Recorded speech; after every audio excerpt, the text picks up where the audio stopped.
Discovery, go and throttle up.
Discovery, go and throttle up.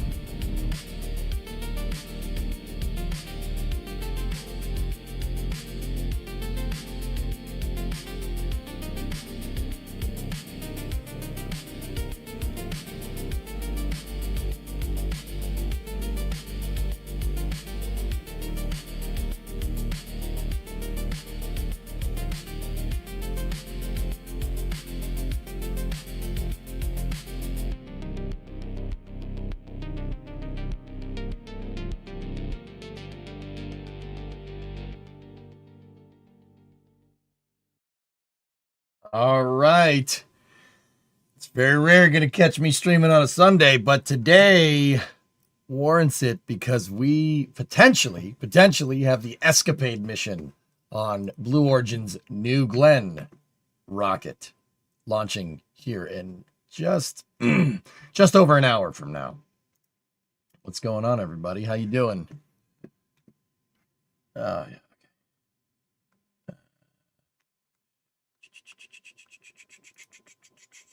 Message received.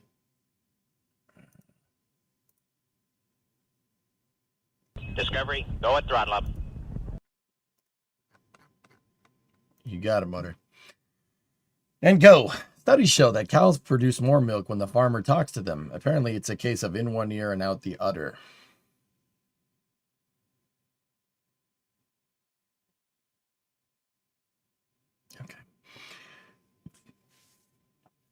Okay. All right. We're already there. Okay, cool. Sweet. So potentially we have New Glenn Flight 2, guys. The reason why I say potentially is because the weather isn't cooperating down on the Cape from what I understand. It is very rainy. It's very windy. With that being said, Blue has basically been following the count. They've been following the count and giving us updates here. With a report for propellant loading being underway 3 hours ago. So, oh, man. I will say that is a nice piece of rocket. Very nice. Dang, that is a sweet rocket, you might say. Round, yes. What is ESCAPADE? Okay, so the ESCAPADE mission is a mission for under NASA, what's NASA's Simplex program, and I have to look up the acronym. Sorry, it's the Small Innovative Missions for Planetary Exploration Program. The ESCAPADE is a two satellite. It's a twin satellite launch. There's ESCAPADE A and B, and ESCAPADE stands for the Escape and Plasma Acceleration and Dynamics Exposures. It's a dual spacecraft mission to study ion and sputtered escape from Mars. So they're basically going and peeping Mars atmosphere, what's left of it. Yeah. Let's see. The science goals of the mission are to understand the process controlling the structure of Mars's hybrid magnetosphere and how it guides ion flows. Understand how energy and momentum are transported from solar wind through Mars's magnetosphere, and understand the process controlling the flow of energy and matter into and out of the collisional atmosphere. Nice. I think I got my level set. I'm hearing EJ, Alex, and Sawyer all at once. Hey, Moto with the 46-month resub. The fins look like they're made out of wood.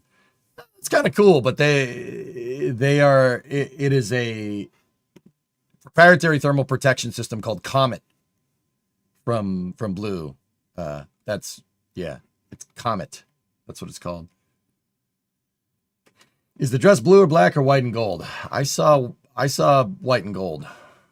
No good. That's an old meme at this point. But yeah, Blue is giving updates. It says that everything is going. We had an update about an hour ago from them. New Glenn is fueled for its second mission carrying NASA's ESCAPADE. And a technology, they're also carrying a technology demonstrator for Viasat in support of NASA Space Operations Communications Services Project.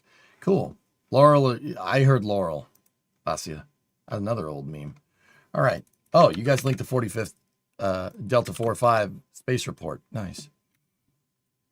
All right. What do we got? Thank you, Noctilox. I appreciate it, man. This is something I didn't have teed up. All right, what do we got? A low-pressure system will develop over the Midwest today and track to the Northeast. Yep, that's me. Dragging a cold front into the Floridian Peninsula on Sunday. As the front approaches the region from the northwest, there will be enough moisture and instability in place for showers and thunderstorms to form ahead of and along the front. A few strong to severe thunderstorms may develop Sunday afternoon with a small chance of a thunderstorm wind gust near 80 feet per second. Oh. What is that, like 20? Hold on. Calculate for the metric. For the metrics, 80 divided by 2.2. Oh. No, that's not 2.2. It'd be feet to meters, so it'd be divided by 3.3. 24. Yeah. 24 meters a second. Not great.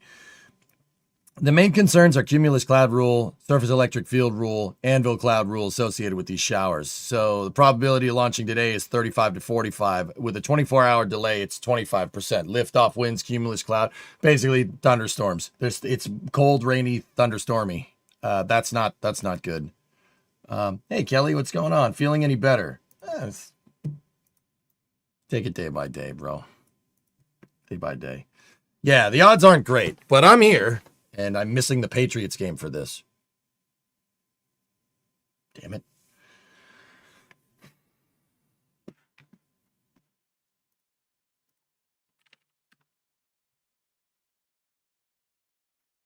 You came between me and Handig. Go Bucks. Ew. You're not missing much. Oh yeah.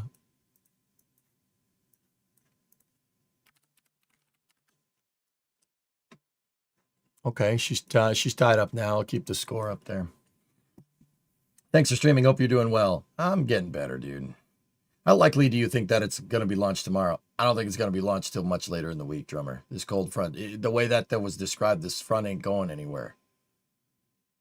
The odds of successfully navigating an asteroid field are approximately 3,720 to 1. Never tell me the odds. Did you see that Indiana catch yesterday? Nah, I haven't.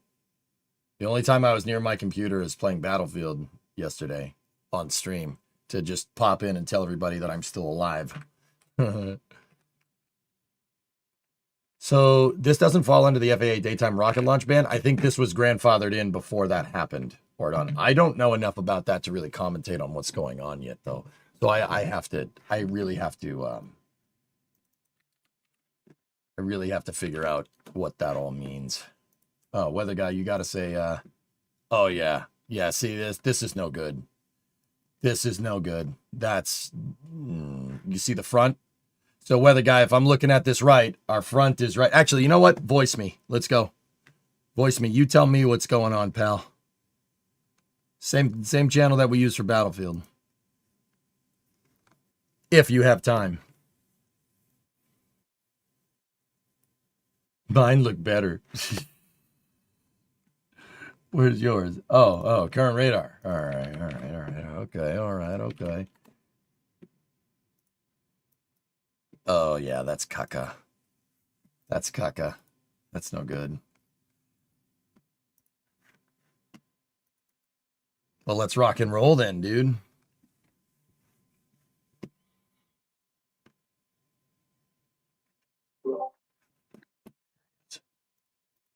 What's up, pal? How you doing? I'd be doing better if I had my audio set correctly. One moment. So you can't hear me right now? So if I call you a doo-doo face, you're not going to hear it? Oh, no, I can hear you just fine. It's just the sound's going out of the speaker, so you'd be hearing yourself calling me a doo-doo face. Doo-doo face, doo-doo face, doo-doo face, doo-doo face. Yeah, nobody wants to hear that. All right, I think we're good here. All right. So tell me, so we got anvil, cumulus, scattered, like that's basically that is a nice way of saying there's a thunderstorm over the Cape, right? Yeah. Like Yeah. So let's take a look at this image that you've got up right now. The underlying data is radar imagery. It's being covered up by a form of lightning detection. That's actually lightning as seen from GOES 16. And so what we're looking at right now are trends. You'll notice that cell kind of over the Cape. The lightning activity is decreasing as it's moving out into the ocean. That's good. Mm-hmm. But we've got all these other storms over the peninsula, and there's still lightning activity with them heading directly towards the Cape Not great. As far as a front goes, let's take a look here. See if I can take a look. The front, I think, which one was it? Discovery, go at throttle up. Yeah, that's going to be driven by the front. Yeah, the front's behind it, right? Like this is out in front of the front, correct? Northwest. Yeah, let me see if I can get a better depiction of that for you. Okay. Hey, Enroy. This weather guy knows his stuff. Yeah, no, he's good. He's good, right? It's like it's right in his name. I've got my moments. Yeah. Yeah, so guys, basically what he's talking about is you see this thing here and then this thing here. This big boy that's over Tampa right now or getting to Tampa, that's going right to the Cape. Right around the time of launch. This storm's moving pretty quickly from what I can tell. So this blob of fun is heading right towards the Cape, like right around launch time. My guess, this is a huge guess on my part, is that Blue might be able to get it in this gap right here. They might be able to launch in the gap. We've seen SpaceX and other companies do that before. They launch in the gap between like two big storms. Set it right for us, Ned. They could do that. Yep. Right now, what they're doing is what's known as nowcasting. They're looking at the immediate short term, and radar is going to be their primary tool as well as these lightning sensors and things. Whether or not they're going to be able to find a hole that's void of precip, lightning, even anvil clouds, I don't know. Yeah. They gave what a 40% probability of violation. That seems modest. Yeah, but it's not impossible. What's their launch window looking like right now? We are about 45 out. Yeah, we're about 45 out. So they're looking at Discovery, go at 45 throttle up. past the hour. So that's gonna. I'm telling you, man, that's gonna be. They're shooting for this gap right here. They're gonna hope that you don't get one of the storms over LC-36 right when this goes. That's the big one. So guys, 36 is right here. If you look at the skid strip at Cape Canaveral, it's directly to the east of it. It's right there. So they're right on the very edge of Cape Canaveral, like right where the tip is right there. The furthest east launch site is LC-46, but 36 is right next to 46. There is a 2-hour launch window. W in Weather Guy, you tell me, this big sucker that's going right over Clearwater right now, that tells me that that's going to be there during the launch window, and maybe they could get on the tail end of it over here. Yeah, what we're looking at right now are details on a fine enough resolution that all we can do is see how it plays out. We're too in real time for forecasting models or any of those tools to really help us out a ton. We just have to look at observations. They've got people on the ground. In fact, they've probably got people launching weather balloons on an hourly basis.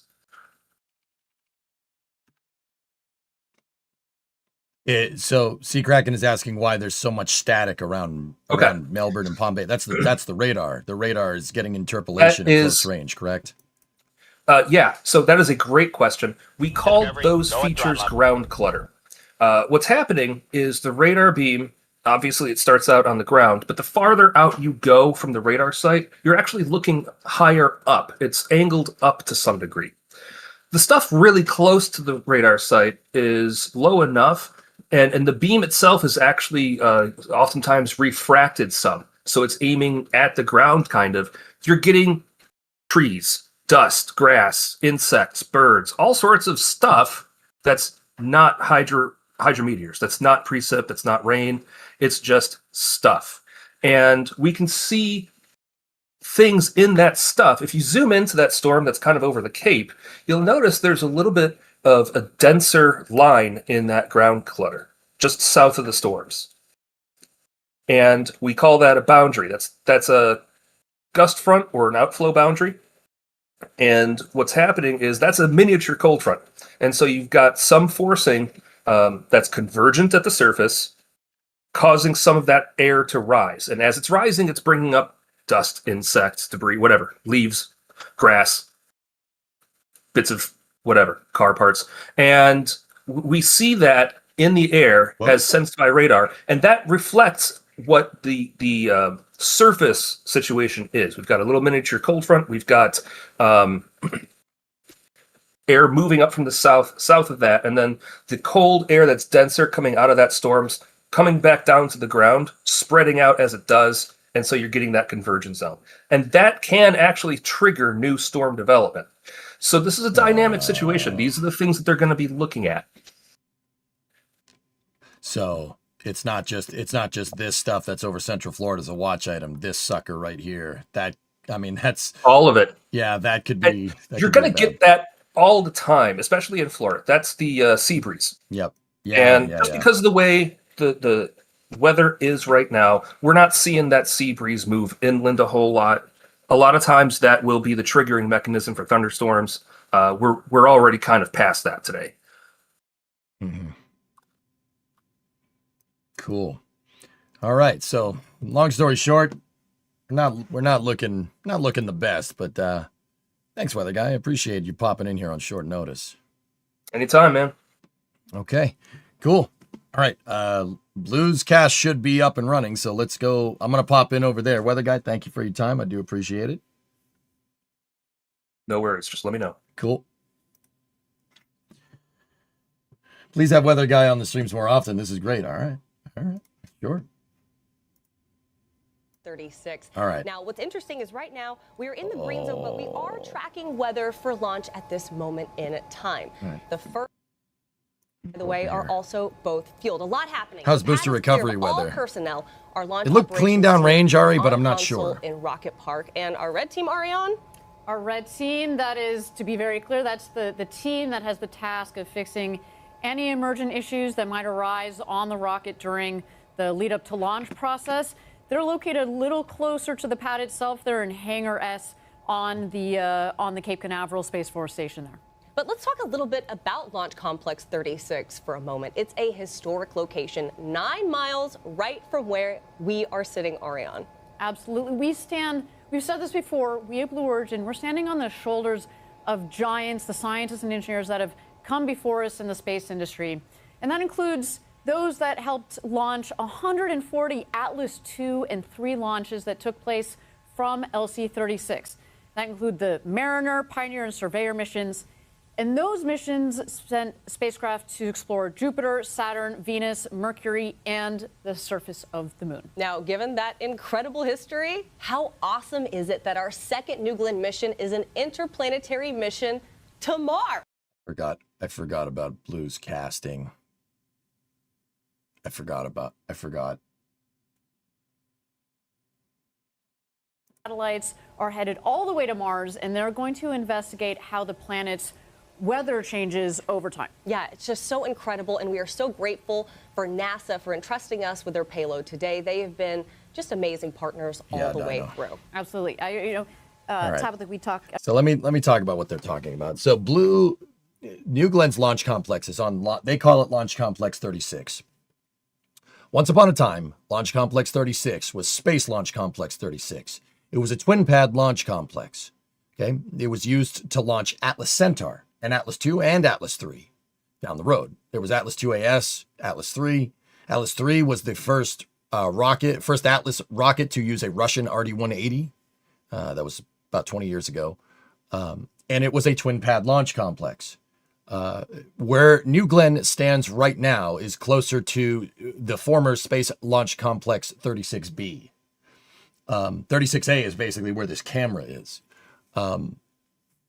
Now, they're right. These Complex 36, utilizing the Atlas Centaur, launched probes all over the place because the Centaur's mint.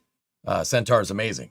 And there is heritage here. Not like heritage, like New Glenn is not Atlas derived or anything, but Atlas Centaur with that Centaur upper stage was utilizing an expander cycle with RL-10s. And Blue's second stage is basically a much, much bigger, more powerful version of that. So that's what they mean when they say they're standing on the shoulders of giants. Because Slick 36 launched a lot of Surveyor missions, the precursor missions for the Apollo program to go to the moon. It also launched Mariner, Ranger. It launched a bunch of stuff right out of this launch complex, which is cool. Now, once again, the payload on New Glenn today is the ESCAPADE payload. It's a twin satellite payload that is going to Mars. So Blue is launching payloads to Mars. It's a payload for NASA. And these two twin ESCAPADE satellites, there's ESCAPADE A and B. First of all, they're manufactured by Rocket Lab, which is super cool. A lot of commercial, NASA leveraging that commercial market that's there. What the ESCAPADE missions are going to do is basically they're going to look at trace parts of Mars's ionosphere. These satellites are designed to basically look around from what's left of Mars's atmosphere and try to discern how, if at all, how Mars's magnetosphere works. There's a good render of it. Mars doesn't have an atmosphere that's like Earth. It's kind of similar. NASA believes that it was similar to Earth at one time, but it has been degraded by solar wind over time. And it's thought that Mars did have plate tectonics at one point, but for some reason, some event decided to take Mars's atmosphere and slap it off of the planet. Like that. So the ESCAPADE satellites are going to go out there and they're going to figure out why.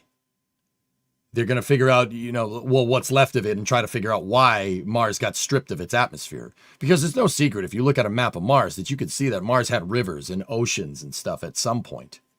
But not so much anymore. In your opinion, you feel like the BE-3U is still weirdly weak for the launch vehicle. Lots of gravity losses when they get up to the mass they want to send to orbit. I mean, dude, they make 700 kilonewtons of thrust. They've uprated them. They're up over 700 kilonewtons a pop. 1.4 meganewtons from the second stage. That's one of the most powerful second stages around, period. It's still not as much as the Saturn V. Now, and if Seakraken, if that's what you're getting at, yeah, I think a 4B3U setup would probably be more beneficial to them. But you might be looking at some mass constraints with your second stage at that point. Do you have a VOD that talks about Rook being renominated? I haven't been around, Darth. We will rope that into the space news on Monday. Okay. But how much mass is it? The B3, B3 used very, very light motors. Lava, it would be somewhat analogous to like a, not a Vinci engine, but it's somewhere, it's above RL10, it's above Vinci, like in terms of thrust. And,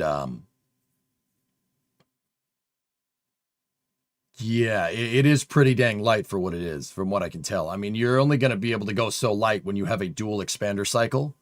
So, the B3Us have separated turbines for liquid hydrogen and liquid oxygen, and they're using dual expander instead of a gear-driven expander.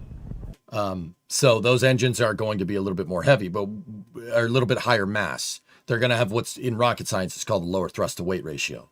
But what they lack in TWR, they make up for in burn time, because these B3Us are some of the most efficient second stage engines that we have flying today, period, full stop. Oh, hi, storm clouds. Yeah, there's those clouds there. Hey, Nick, 40-month resub. Not really that. I have a feeling that the third stage will soon be implemented and it's going to reduce the TWR, that second stage. Oh, yeah, maybe. Welcome to EJ's cast. Yeah, Trey. I like these guys. I know Ariane Cornell. I've met her before. She's cool. She knows who we are over here. But yeah, they're nice people. It's just, yeah, I'd much rather commentate, Yeah, those ESCAPADE satellites are. Hey, Pie Guy, what's going on? Greatest, what's up? How are you doing? Thanks for covering the launch. I totally agree. Blues casting, dude. I wish I could go in there and tell them. Like, I just give constructive criticism because the potential is there. Like, I like Eddie. Eddie's cool. Ariane is cool. But they seem to have a certain type of message that they want to convey. And yeah, I don't know. It just. We certainly are, listen. Eddie. Thank you so much. We look forward to checking back in with you again throughout the webcast. I'm doing all right, keep an eye guys. on that cloud that's lingering over you. We might have to get Eddie an umbrella. Yeah, out there. Yeah, it's important to add that the ESCAPADE satellites were supposed to be a rideshare mission with the Psyche, mission on Falcon Heavy, but they weren't ready in time. So NASA put them on New Glenn. It's a good way to get New Glenn into the commercial launch services for NASA. These payloads are awfully small, so it's relatively low risk payload. 120 feet tall. Wow. So that's Yeah, Tennyson. Yeah, they really give off a daytime television vibe, and I don't mean that as like I'm not trying to like denigrate them or bad. Like I know them. They're cool, but yeah, it feels like I'm watching like Maury Povich or something. Like I don't like.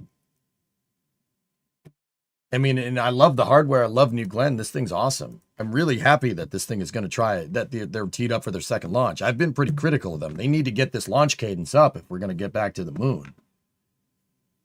But yeah, so we could give you some perspective. Oh, there we are. I'm glad we got some video. Just got here. Do we know if there's a stage 1 landing attempt? There absolutely is, Phi. Oh yeah, they're going to land it. It's good that you have the you got there Hey, for Chief. some perspective, but we're still a I'm bit fine far since away last from night. it. But that's all to say that it is so large, and that's on purpose, obviously, right? We want to be able to put very large payloads on top of the rocket. It has this ability to take a lot of mass and a lot of large things from a dimensional perspective up into space. So what you see here is New Glenn is a 2-stage rocket. For those of you that are not space nerds like us, basically a stage in a rocket is just a rocket. So when we say it's 2 stages, we've stacked one stage on top of the other. So stage 1, GS1, is the one on the bottom. It's fully reusable. We also call it the booster. The booster will lift off and push the second stage. Okay. Here's the thing, guys. The one thing I try to do is I assume that people are here. I assume that people come to this stream and they know what a rocket stage is. There's nobody that's going to be watching this that doesn't understand what staging is. Discovery, And if go they and throttle up. if they don't understand what staging is, quick Google real fast will tell you what staging is. You have first stage and a second stage. They split up the vehicle into smaller pieces so it can be more efficient. Because the name of the game with spaceflight is mass. You can't have it high mass, and if you can get rid of engines and fuel tanks that you don't need, you can be way more efficient. Can you explain what a rocket is? Well, it goes up and then it comes back down. You know, I never try to I always try to teach at like the high school level. High school to college level is where I like to kind of keep it in line for how I explain things. You know, I never try to do a glossary of terms. What I try to do is explain what I'm talking about when I talk about it, but I never try to go over what staging is. I never do stuff like that.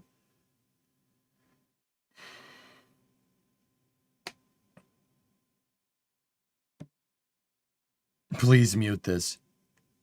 So, okay. I know Ariane Cornell. I know her. I've met her through Twitch, actually, believe it or not. Ariane knows what she's talking about. I know she knows what she's talking about. I've talked to her about rockets. She knows what she's talking about. The problem is that she's managing the cast as well. When you are hosting a cast, guys, and this happens to me, this happens to everybody that does a cast, a big high profile thing. Like if you look at my explanations on the NASA spaceflight streams when Gene and I are hosting, my explanations usually aren't as good. That happens when you host a big cast. So excuse that, but yeah, that you kind of get into a rhythm and you're focusing on managing the cast in the background and managing the pacing, and you got a producer talking to you, et cetera, et cetera. That's why their casts don't come off. That's why they come off the way that they do, because they're trying to make sure it's a super professional, like Emmy Award winning cast. And that's fine. That's okay. If that's how they want to do it, that's how they want to do it. You're explaining code switching. If you want to call it that, sure. I try to never, ever do that. What you see is what you see. That's me. This is just me. I'm just me. Hey, daytime Emmy. Yeah.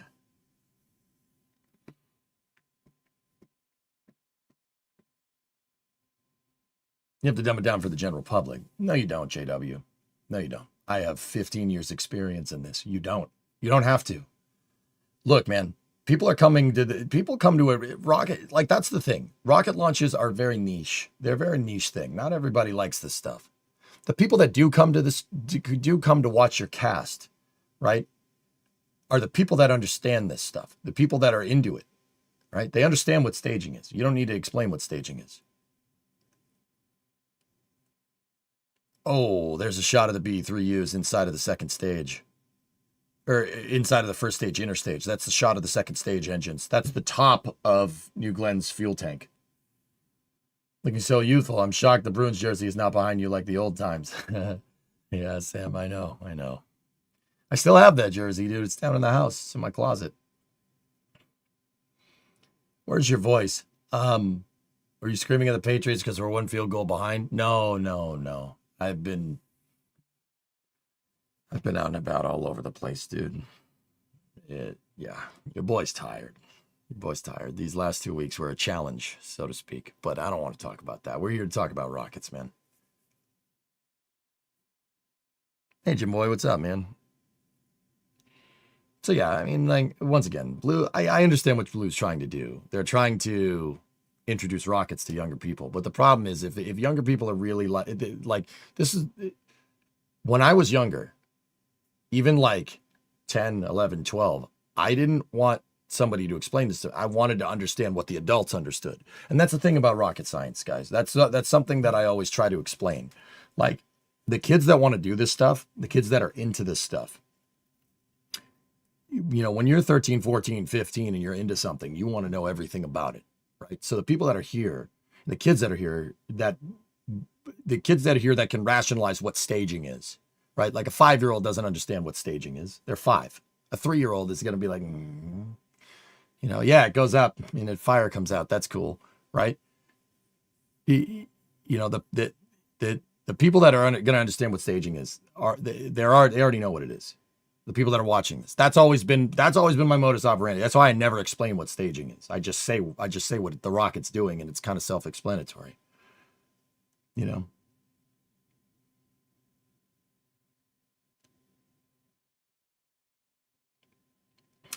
Nice, Steve. There you go. WB-57 is headed downrange. Let's go, baby. But anyway,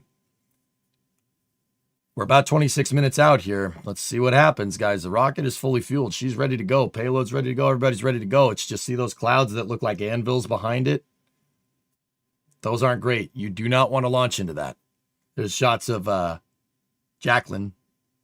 Jacqueline is Blue Origin's landing platform vessel. That's what they're going to try to land on. And this is a monster ship. It's gigantic. It's very big.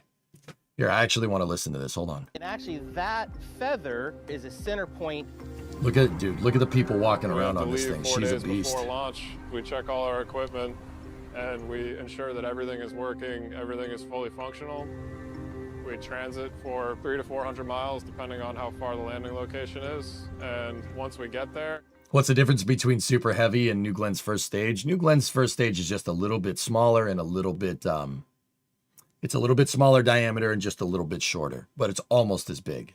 It is a big New Glenn is a big rocket. It's almost as tall as a Saturn V, and almost as wide. Generally in the area, and right up to like 45 minutes or an hour before that's our final position. That's what we're hopefully going to see today. When the booster lands, the ROV will come out. Once it's mated with the booster effectively, we'll start pumping high-pressure nitrogen into the booster, which will allow the detanking process to continue to make the booster inert and safe for us to operate around. Why are space terms and nautical terms so closely related? Well, Gav, the reason why space terms and nautical terms share a correlation is because we navigate in space using nautical navigation. Yeah, that's right.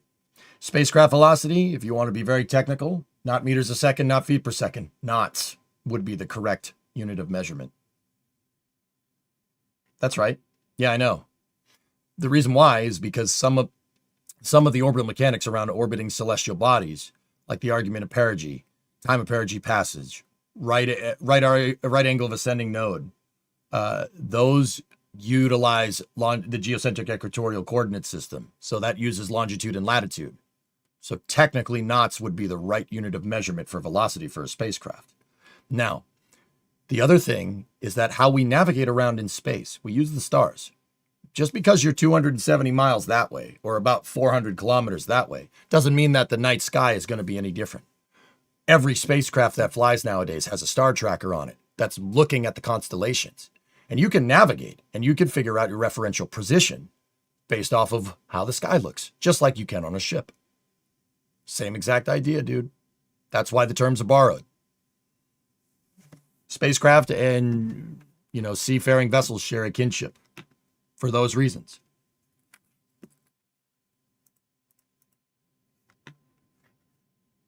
Wait, hold on. We have someone who's just come into the studio. Oh, I yes. hope it's okay. Dr. Fox, Dr. Nikki Fox, yes. Hey, do you think you could... I don't know, Sea Kraken. Kraken. I'd have to look. Just for a second. Hi. Sorry. I hope it's not as Yeah, you have no idea about this stuff. Yeah. Oh, that's Nikki Fox. She's a higher up at NASA. Hey. It is. So how are you feeling about today? What are you doing here? Oh, well, I'm working on console, working with the team. There's another new Glenn super excited. behind It's just them. an amazing day. We've waited a long time for this. This is for us such a day of firsts. First NASA science mission on a new Glenn. First heliophysics mission going to Mars. First interplanetary spacecraft. Shaw, the star tracker isn't going to get messed up because it's looking at a star, despite that star being way closer than every other star. It needs that to figure out where it is. A star tracker doesn't really work very well when it can't figure out where the closest star is. You know what I'm saying? Science, we are eyes on Mars. Oh, we're all eyes on ESCAPADE and Mars today, aren't we? Amazing. Isn't this nice that It's I gonna take believe a your while, background is in heliophysics?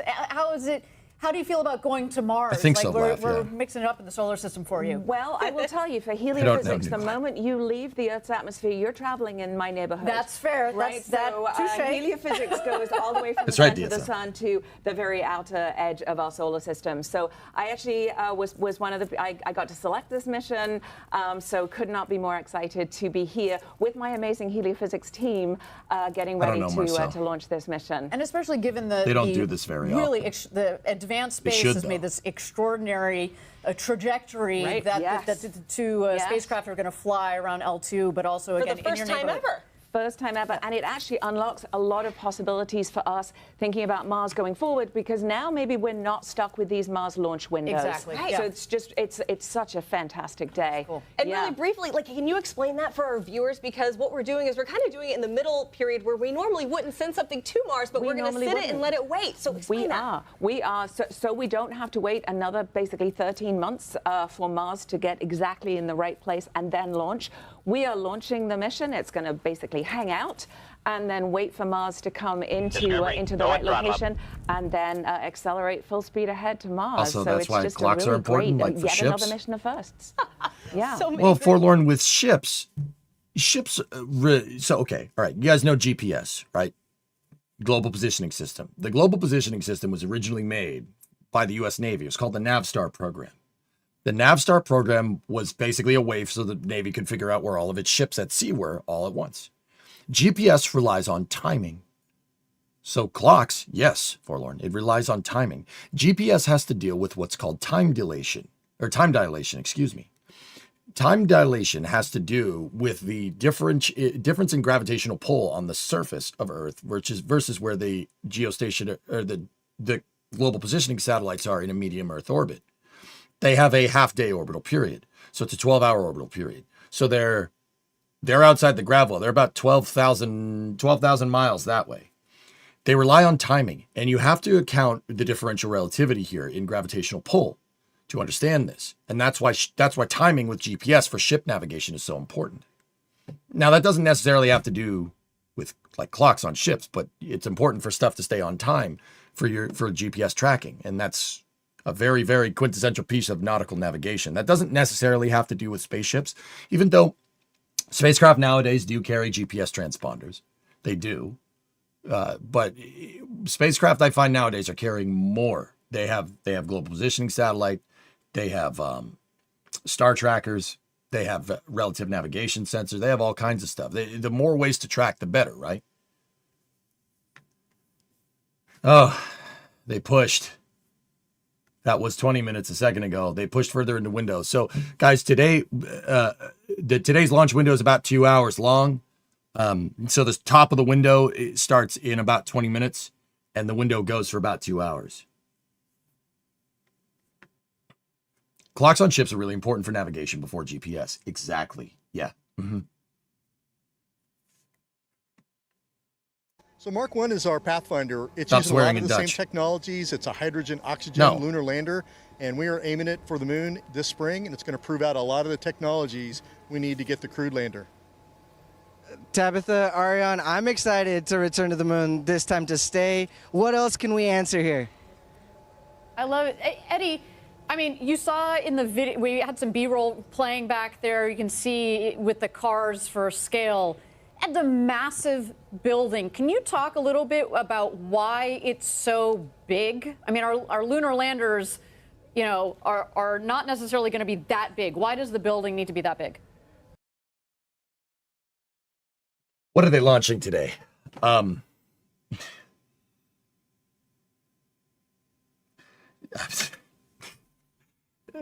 New Glenn is moving the ESCAPADE satellites. ESCAPADE satellites are Martian ionospheric satellites. They're looking around. And they're going to eventually make their way out to Mars and kind of monitor its ionosphere, what's left of it, King, so we can figure out why Mars, which we thought had a magnetic pole and you know it was more Earth-like, we can figure out why it is the way that it is.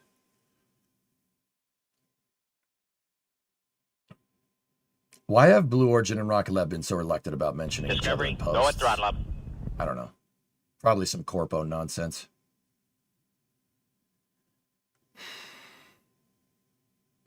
Stop talking about stellar navigation. It's the weekend. I don't have to take that class till tomorrow. Okay. Sorry, man. So if I say things like mean epic, will you get semi-major axis? Will you get like did you already play Reentry? I have not played Reentry on stream. Toomly, I have not. Sextant is more naval navigation, but that's one of the big things that the Gemini program, guys, you remember the Gemini program was the program that precursed Apollo. Buzz Aldrin, second guy to walk on the moon, was the guy that he basically figured out. I mean, Buzz Aldrin, they didn't put Buzz Aldrin next to Neil up there for no reason. Buzz, like a mathematical genius. Seriously, he figured out how spacecraft fly through space. Like, not how spacecraft fly through space. That's technically Konstantin Tsiolkovsky, but he put that math to work, and he used a naval sextant on a Gemini mission to rendezvous two spacecraft together. It's the first time it's ever been done. Anyway, and he used stellar navigation to do it. He was the first guy to get it done. And he wrote the book on putting Konstantin Tsiolkovsky's math about orbital mechanics to work and actually doing it. That was a big deal. But Buzz Aldrin, they didn't pick him to be the second guy to walk on the moon because of his good looks, but they could have, you know. Aldrin pioneered the math that I use every day. Seriously, his contributions to mathematical computation and spacecraft navigation are like, it cannot be understated how much that guy thought up about that we still use today about how spacecraft move. It's a nautical navigation class, or for me, it's more like zenith, Greenwich hour angle, co-altitude, things like that. Oh, that sounds like fun, Resi. Sounds like a lot of math, but it sounds like fun. Why is there a tube on the transporter erector that connects to the fairing half? That's for HVAC. You're talking about that tube at the very top up here.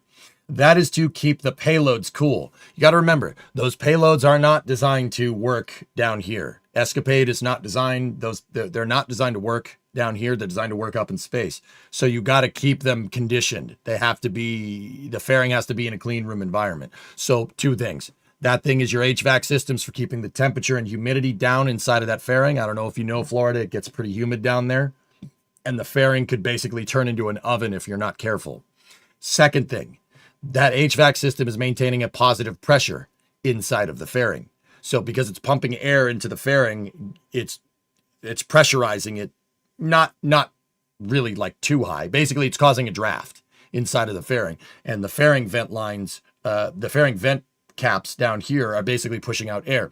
That prevents like bugs, leaf, dust, critters, Florida nonsense from going inside of the fairing. You don't want a bird like flying in there, right? So if a bird like tried to fly in, it would, the positive pressure of the fairing would just blow it away, because you don't want a bird inside of that dang fairing. You don't want a squirrel or a chipmunk or a gator or something inside of there. Now that's never happened, but that this is the HVAC. That's payload climate control. Basically, it's being air conditioned up in there, keep the humidity down, and to keep the pressure inside, so they maintain a clean room environment. Dust can ruin a spaceship, because think about it. Like down here, dust just settles on the surface, like on whatever, and you have to dust it off. Up in space, dust, static electricity. Static electricity makes dust attract to everything, and it's not that big of a deal, right? But just because of Murphy's Law, it's going to find something and short it out.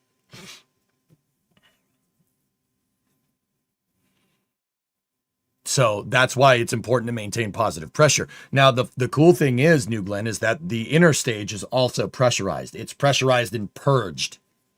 They're pressurizing the inner stage with nitrogen. They put nitrogen gas inside of that thing to make sure that no static electricity or anything, or they have what's called a reactive gas inside of the fairing. Our atmosphere has a reactive gas in it. It's that thing that you're breathing now that you need to live. It's oxygen. Oxygen is very reactive. It oxidizes things. You don't want, like, in the time that the spaceship's out there, you don't want it to rust. You don't want a component in there rusting out, because it's Florida. It's Florida by the ocean. It will rust. Right? So they purge the things out with nitrogen. They also do that. They also do that to make sure that no what's called hazardous gases. So in this case, it would be natural gas that has that is being recirculated out of the tank. They make sure that they pump nitrogen in there and purge the inner stage out to make sure that there's no hazardous gases inside of the inner stage. You don't want to like fly this thing, right? And then have your inner stage full of leaky natural gas, right? So when you stage and you go to fire the second stage engines, it ignites all that gas inside of the inner stage and your inner stage blows up. I'm not saying that that's happened before. It hasn't happened with Blue, because they know, right? But let's just say that I'm pretty sure they figured that out a little bit earlier in the space program. Discovery, go at throttle up. Yeah, I could definitely feel that the crowd has been growing too. Goodness, at L minus 43 minutes. I mean, Ariane, we're feeling it. We're here at the desk. We're isolated, but we feel just as pumped as they do. Just as pumped. And what gets me, like, as a nerd, Dave. What's up, man? Even if you're not a space nerd, look at that image. That is stunning. So cool. Like, well, yeah, what's happening to it right now? So basically, this rocket is fully fueled. We've got the liquid oxygen, liquid hydrogen on the second stage. That's what you see there on the top. And then you'll see the fins there, and just below the fins there you go. That's the New Glenn first stage with liquefied natural gas and liquid oxygen in there, and it looks. Okay, so New Glenn's first stage is using liquid oxygen and liquefied natural gas. So LNG, what is liquefied natural gas?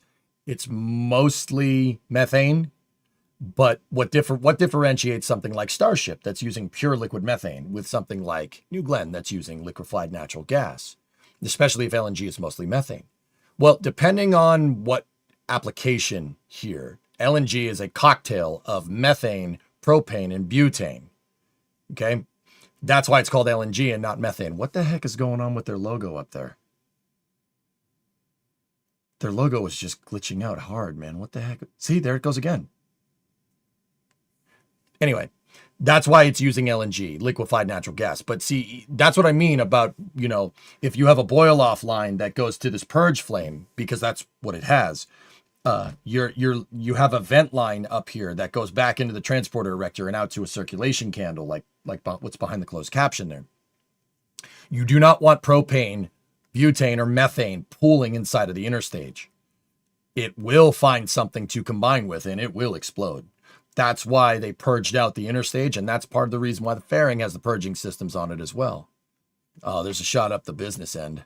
That's 7 BE4 engines. Each BE4 produces about 2,400 kilonewtons of thrust. It's an oxygen-rich stage combustion cycle, utilizing LNG and LOX, which is pretty crazy.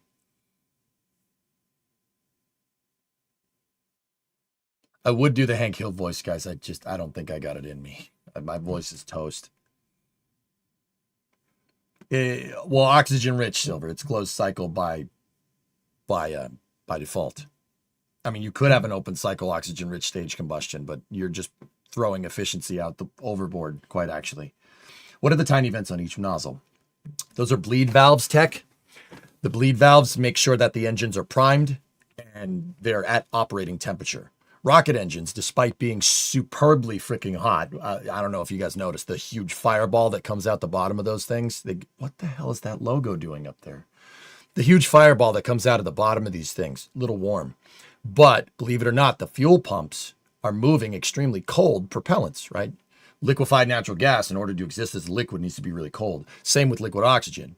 So it's an interesting balance of thermodynamics here, because your turbine machinery, right, your fuel pumps on the rocket engines need to stay really, really cold.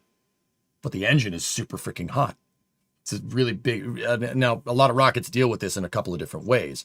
With BE4s, what they do is they take the liquid oxygen and they move the liquid oxygen through the outside of the nozzle to exchange the heat and turn the oxygen into a gas.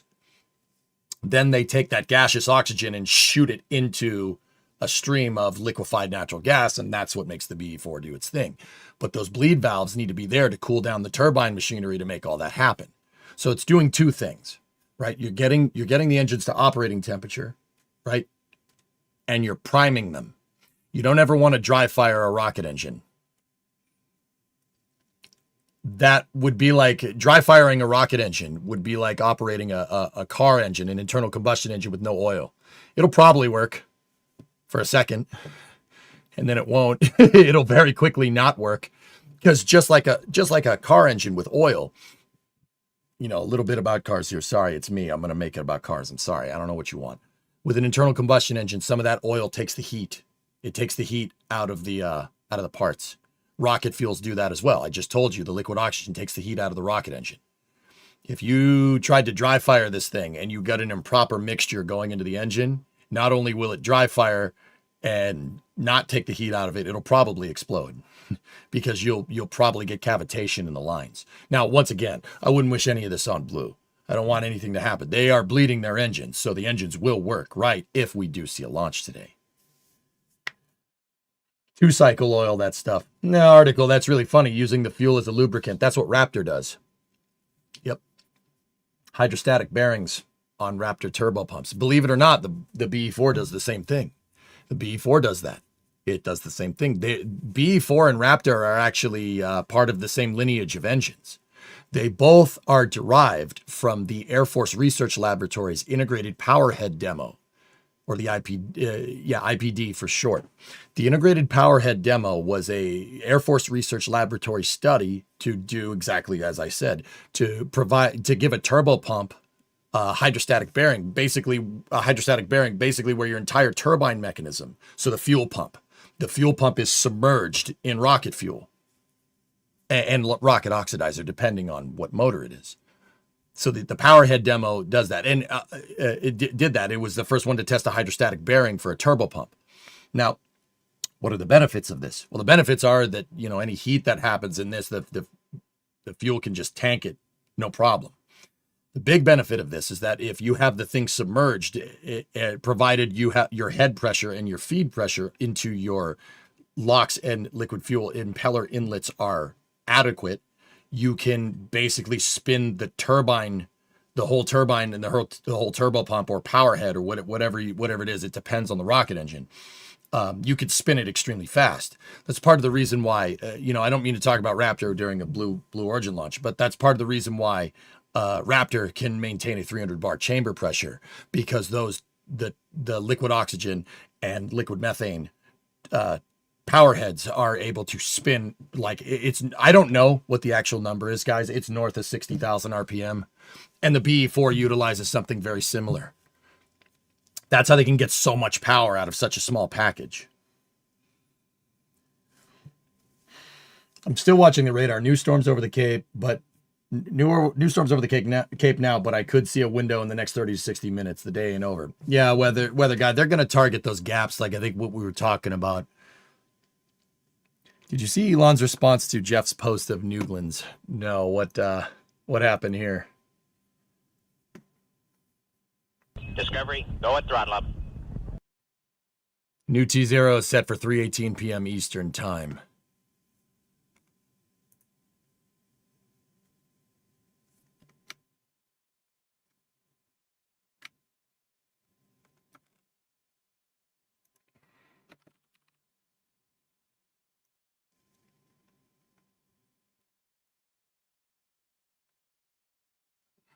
Morning glory. Oh my God. All right. All right, Javine. Yeah.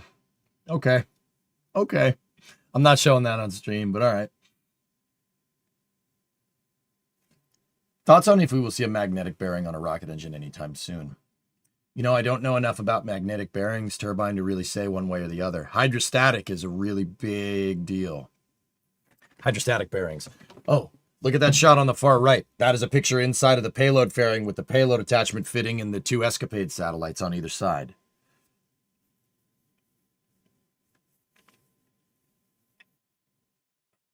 I wonder if the reason why Blue went for LNG is because Starship is going to use methyl oxide at the early stage would eat up most of the methane in the region. No, that has nothing to do with it.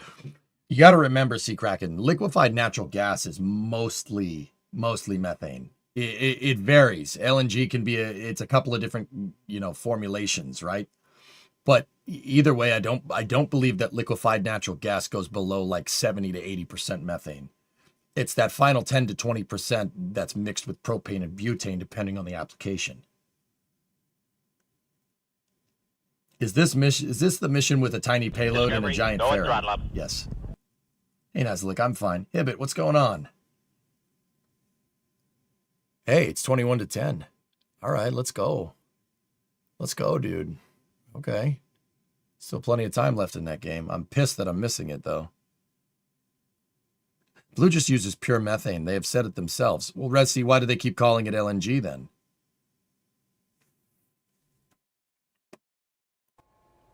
So you saw Viasat. We haven't. We should speak a little bit more about this payload because it's the primary payload, of course, is ESCAPADE. You actually saw there in the middle of the video. We had a little side. The backup running back just ran a 55-yard touch. Henderson. All right. Inside the fairing.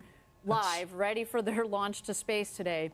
But okay, see these clouds over here? Those are anvil clouds. Not great. You see how it kind of looks? It looks kind of like an anvil. It's very flat on the bottom, and then it kind of goes up. It's flat on the top. See this stuff over here? No good. So cumulus cloud rule means that's just too many clouds, right? You don't want to launch through too many clouds. But then again, it depends on the type of clouds. The anvil cloud rule too, guys, anvil clouds are basically thunderstorms.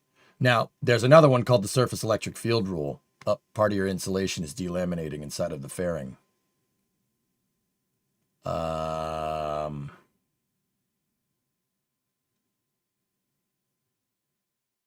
That is a really good indicator about the positive pressure systems that I was showing, that I was telling you guys about. See, there's a draft inside of the fairing on purpose. That's to keep these things cool and to keep critters and stuff out. Keep what's called FOD, foreign object debris, out of the rocket. But because that piece of, so these bricks right here, that is a acoustic insulator inside of the fairing. That's to make sure that the vibrations and the sounds don't wreck the sensitive equipment on the payloads. Part of their insulator is, their acoustic insulator is delaminating there. I'm not sure if that's supposed to do that or not. I'm pretty sure it's not, but I'm pretty sure it's not that big of a deal.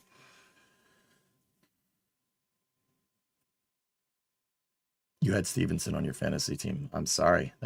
You should have gotten rid of him. Why use LNG instead of pure methane?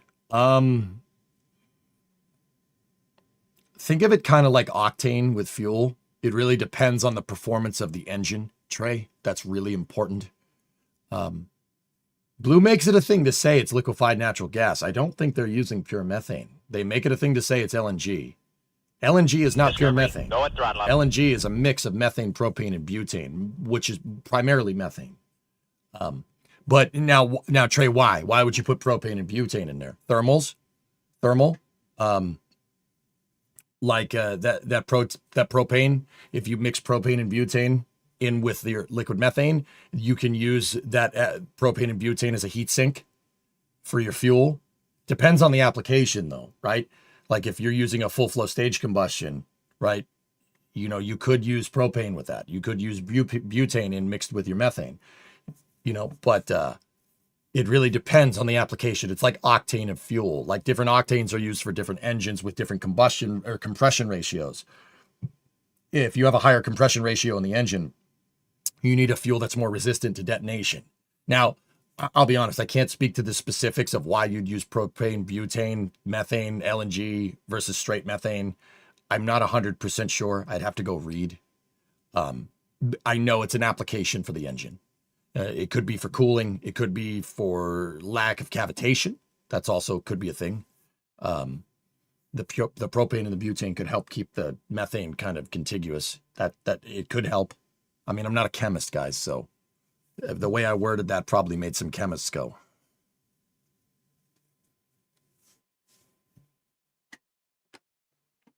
You know?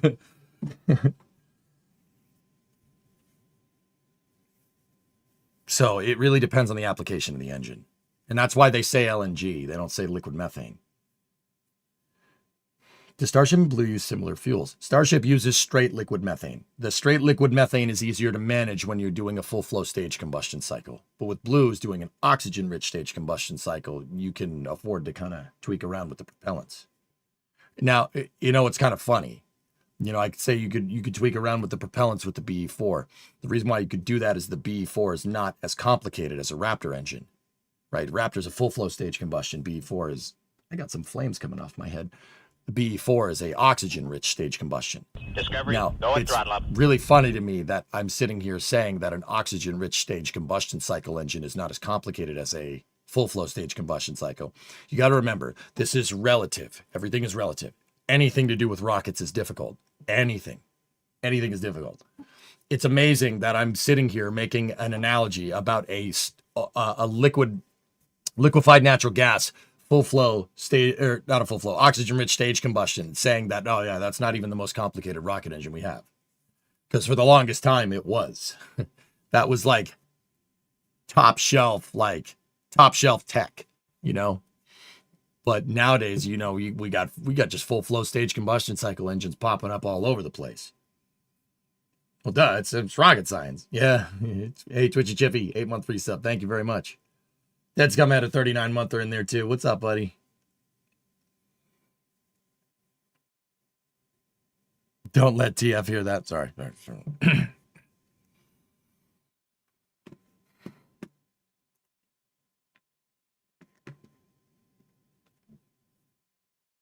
I have a coworker that integrated the 7 engines on the first stage. Very small world. That's cool, Twitchy. I mean, dude, New Glenn's a monster. It is a monster of a rocket. It cannot be. I mean, I get it. You know, Starship is a bigger rocket, all right? Starship flies more than New Glenn right now. New Glenn will fly. They will scale up in the future. Discovery, I wish they would scale quicker because we have the whole moon thing that we need to do. But it's important to abide with Blue. It's important for them to abide by their company's motto, Gradatim Ferociter, which means step by step ferociously. It means take it slow and deliberately. So it's going to take longer, but it's a much more rigid structure. You get stuff done, but you get it done on an incremental progress, which is fine. There's nothing wrong with that. The flip side of that coin is SpaceX, which is just like, oh yeah, send it. We're doing tests today, send it. All right. So you see a lot more launches, right? And Starship is a little bit bigger than this, but New Glenn cannot be understated for its usefulness. This is a useful piece of equipment. This is a gigantic freaking rocket. It's not as big as Starship, but it's almost as big as Starship. New Glenn has a 7-meter core diameter. There's a 7-meter fairing. That fairing is huge. Dude, you could take 4 school buses, 4 of them, and put them in 4 times symmetry inside of that fairing, and it would fit. 4 school buses. Think about that for a second. That is a huge payload capacity. That's big, man. It is a monster of a fairing. Falcon 9's fairings can fit inside of Blue's fairings easily. Probably 2 of them stacked on top of each other could fit inside. New Glenn's usefulness in a potential emerging commercial space economy cannot be understated. Discovery, it is a very, go very throttle useful up. piece of equipment.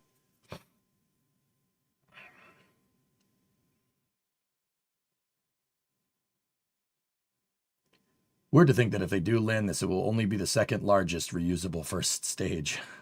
Yeah, I know, right? Hey, outdoorsman, I'm all right. I'm getting there. My voice is shot. Yeah,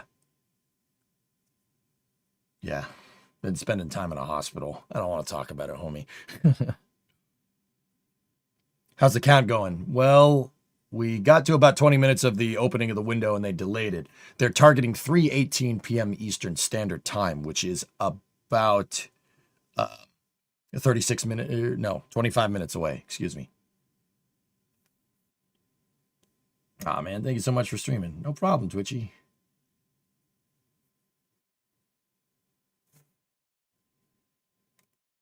What's that? Discovery, go at throttle up. Oh, yeah. Jacqueline has Starlink antennas on it. That's pretty funny. Hopefully everything gets better. Yeah, about that.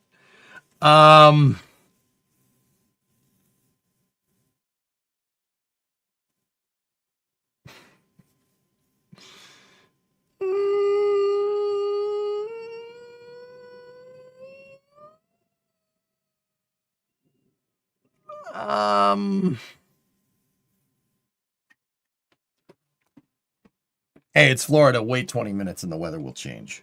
Okay. Opium has been administered. Thank you, Vasya. Appreciate it. Good stream. See you tomorrow. Okay. Is the flame trench full of water? Nah, I mean, it's pooling in there for sure, New Glenn, but there's drainage in the flame trench for this reason. That's why they have what's called retention ponds built around the pad. So you can take some, this thing is going to be a monsoon, whether or not, if the rocket goes off, right? They spray water on the pad to make sure that the sound from the rocket doesn't reverb off the pad and wreck the rocket on the way up. And it also is used to make sure that the pad doesn't get absolutely destroyed, because a lot of heat gets introduced like right in this area right here when the engines turn on. So they introduce a lot of water into the flame trench and over the pad, and the water has to go somewhere. I mean, most of it gets turned to steam from the rocket engines, but that still leaves a lot that just falls down into the trench. So they have drainage, and that drainage goes into retention ponds. If we see like a downward shot of the pad, I'll point them out to you. So there is water in the trench right now from the rain, from the actual rain. But don't worry, it'll drain. It'll go into the retention ponds on purpose. That's by design. Can the rain freeze and make big ice sheets? Condensation already forms, LoJack, from the cold propellants on the booster. That's all that is. That's what that ice actually is. So when they put cold propellants into the booster, right? It's like if you take a cold snack out of the fridge in the middle of summer. It'll start condensing. What it's doing is that cold is actually causing the ambient water vapor in the atmosphere to actually condense, right? Because it's so cold, the water actually gets close together. It's like, I'm cold, and it turns to a liquid. It goes through what's called a phase change, a localized phase change. So you say like, oh, will the rain actually create ice? Well, yeah, that's what that is. That the ice is formed on the outside of the booster because the propellants are condensing the water vapor in the atmosphere. And in Florida, it is humid. Not so much this time of year, but no humidity in Florida is like 60% humidity anywhere else, like anywhere else in the world. Like, oh, it's a nice day. It's only 60% today. In the summertime, you get 100% humidity, dude. It's like you go outside. It's like going into a sauna outside. Now, because it's raining, guys, your humidity is going to be up, obviously. But yeah, weather's trending better. Okay, we'll see. Yeah. Yeah, if it wasn't raining, the humidity wouldn't be too bad. But that's the thing. It is raining. The storm should pass soon. Yep.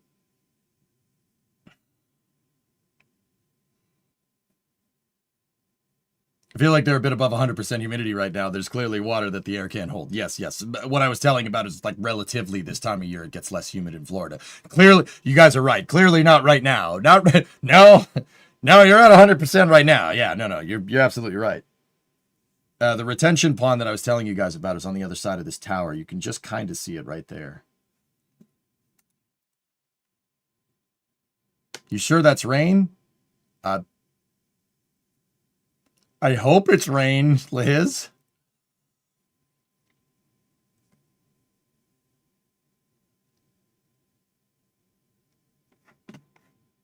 In all glory.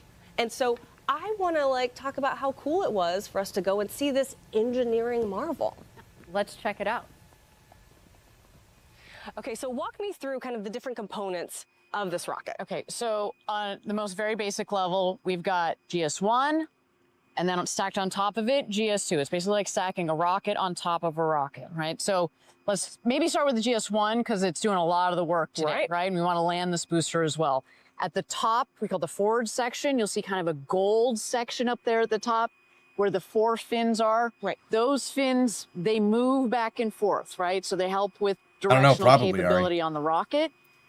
The whole main section of it, though, in the middle is basically a big fuel tank.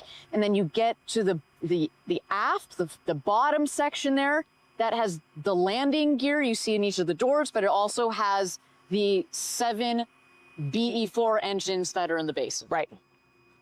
At the top then, so that's basically GS1. At the top, basically from the white portion above the gold and beyond, tucked in there are the 2 BE3U engines.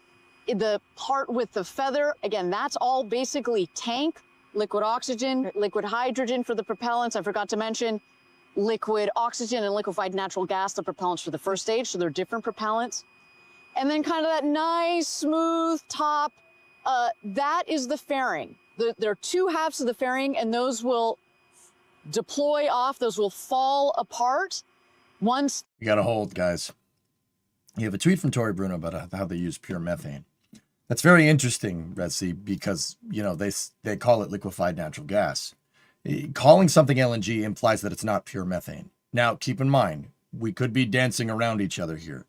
They could be using 98% methane and 1% butane and 1% propane, and that would still be called LNG.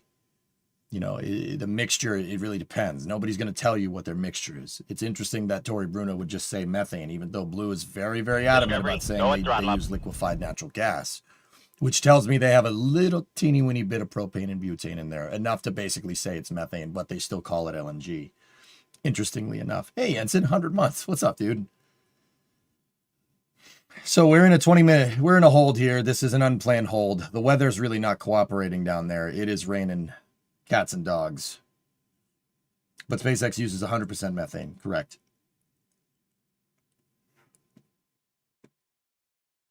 And it lands on the Jacqueline platform just in the last couple minutes or less even. We have 3 of the 7 engines that relight, and then finally just the final engine that lights. You don't need all of the power, all the engines, because you're landing what is effectively an empty fuel tank. And something the size of a skyscraper. Something that's the size of a skyscraper. So you do need power, obviously, but not as much, obviously, as when it starts. And then it should come for a nice soft landing on the Jacqueline. And if we do that. Watching the Pats has the launch chances, 45% probability of violation. I would say that's about the same. It's not looking great. But yeah, see, wait. I said wait a second. Now it's not raining anymore. Now it's sunny. That's Florida, man. But if you look at certain angles behind it, it looks like it's gonna monsoon. Is your voice okay? No, my voice is shot. Don't worry about it. I'll tell you later. To learn, as you mentioned, it's essentially a rocket stacked on top of a rocket, right? And the pad. The Blue Origin tweet is they're entering a hold to allow more time for the weather to clear. New T0 forthcoming. So the T0 was at 3:18 Eastern Standard Time, so that was 18 past the hour. It's currently 1 past the hour. They're looking to move it further into the window. Guys, they have a 2-hour launch window today. So we're a little bit under halfway through the window. We'll see. But there are storms that are coming from across Central Florida. So they're, like I said, at the very top of this stream, when I popped in, I had one of my moderators, weather guy, in here, who is a weather guy. You could tell because of his name. We kind of theorized that there's kind of a gap in between the next storm that's coming, and they're going to try to shoot the gap, which is a little bit of a ballsy move, but for a second launch. But I don't know if they want to roll the dice. I'm not going to say no. The Patriots are currently winning. It's 21-10. Tampa has the ball. The 1st and 10 on the New England 21. So Tampa's probably going to put one in here. We'll see. Jinx anything, but man, I feel nice haircut. You look 10 years younger. Thanks, Rob. All over the place, yeah. Appreciate it. But you're right. I've been talking to employees, for months leading up to this moment, and employees do feel good. Engineers feel good. Okay, they feel great. Yep. Weather guy, there is one larger cell with LTG with lightning northwest of them moving towards Titusville. It's likely that this will stay north of the Cape, but it'll be close enough for the lightning and anvil rules for a while longer. Yep. You can't see the pad, Baron. Yep. Yeah, it's pouring out there. Low taper fade. Can you imagine if EJ had a low taper fade? New T clock as soon as we get. How are you feeling about them right sticking? Now, how are you feeling about them sticking the landing? It's hard to say, dude. It's hard to say, and I ain't just saying this just like, no, they won't do it. No, they didn't even get close last time. I'll have an answer for you if this thing makes it through if this thing makes it through supersonic retro propulsion, then I'll have your answer.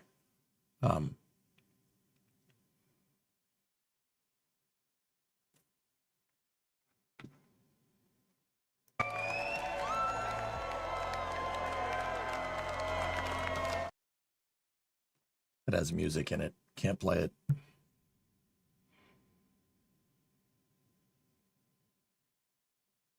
Oh, yeah. Thank you, Manfu. Did they ever say what happened to the first booster? They had to, because it was an FAA mishap report. The booster did not do something that they wanted it to do. It had a problem with engine bleed control systems, meaning that they probably went to fire the engine and they had cavitation in the pumps and it blew the engine up.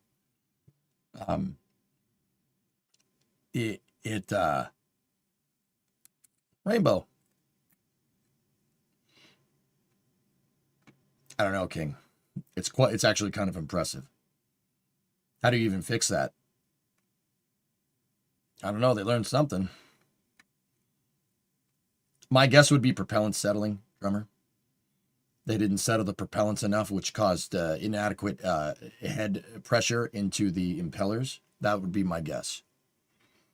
Drummer, like we've gotten shots from other launch providers of inside the fuel tanks, how during a coast period, all the propellant just kind of trickles around. That. If you went to fire the engines and you didn't have an adequate deceleration in the vehicle, albeit from aerodynamic drag or from downward facing thrusters, you're not going to get you're not going to be able to settle the propellants at the bottom of the tanks. And if you don't settle the propellants at the bottom of the tanks, you don't get the what's called proper head pressure inside of the inlet pipes to the engines. And that can cause the engines to basically cough. Like if a rocket engine asphyxiates like that, you have big problems. It'll explode. The reason why is because gases going into a fluid impeller, the fluid impeller will compress the gases. It'll compress the gases to a point where they will heat up. And if you're compressing oxygen to a point, if it's gaseous oxygen or gaseous LNG, you compress it to a point, it's going to generate a lot of heat and it'll melt your impeller, amongst other things, or cause a fire inside of your fuel pump. If a fire happens inside of your fuel pump, that's it. That's game over. Your engine's written off. because the reason why is because the fluid impeller is such a precisely machined part. The tolerances in there have to be nil. They have to be next to nothing. Like that fluid impellers inside of rocket engines are so precisely machined that if they're even if something is just a little bit off, it'll most likely the part will fail completely and it'll blow up. In this case, inadequate cooling inside of your fluid impeller from cavitation of propellants will cause it to melt inside of its casing, and it'll happen in a split second, which means it'll blow up. It'll go right to your thighs, and then you'll blow up. The tolerances here, guys, are to the micron inside of a rocket engine. That's part of the reason why rocket science is so difficult. This stuff is like human hair looks like an 8-lane highway to some of the precise tolerances here. These parts are very, very precisely machined. They have to be. That's the only way you can move that much propellant into the rocket engine and keep the rocket engine going. I did not see that. No good. I've been out of the loop, man. I haven't been really at my computer since Wednesday, except for last night. It'll go right to your thighs, and then you like rocket engines, don't you, Twitchy? And now let's chime in and see what's going on with the Bluecast. Right? Like, it's so important, the A component of STEAM. But as part of the Club for the Future program, one of the cool opportunities that we give is we allow students to send postcards to space and back via New Shepard. And we also provide online STEAM-based lesson plans that are free for students and teachers to use. Ryo, they're waiting on the weather. The weather is not great right now. I know this shot looks okay, but right over the launch site, they got a couple of storms passing. There's another big one coming. There's another big one coming, over Central Florida right now. And there's kind of a gap in between the storm that's just passing now and the next one that's coming because Florida things. They're going to try to shoot the gap, from what I can tell. And of engineering and math. Yeah, but I kind of like it all. Yeah. And arts today and anytime we get the honor of having you with us. Let's be very clear. I'm not the one that's going to be designing. How long is this mission supposed to last? Well, indefinitely, until the satellites break. For ESCAPADE today, so like props to you guys. But I love. Hey, Zach again. What's up, man? Surprised this is happening. I was on the phone with your dad Wednesday, BE3 supply chain director, and he was like, we could launch as early as Sunday, but I think it'll be in January. And Jeff himself has said that it is this generation's job to build a road to space so that future generations can unleash their creativity. Check it out. It's got music in it, guys. I can't play anything with music. YouTube will flag it pretty bad. Why did it hold? Weather. We just got slammed with snow. It's turning into freezing rain like it's November, not February.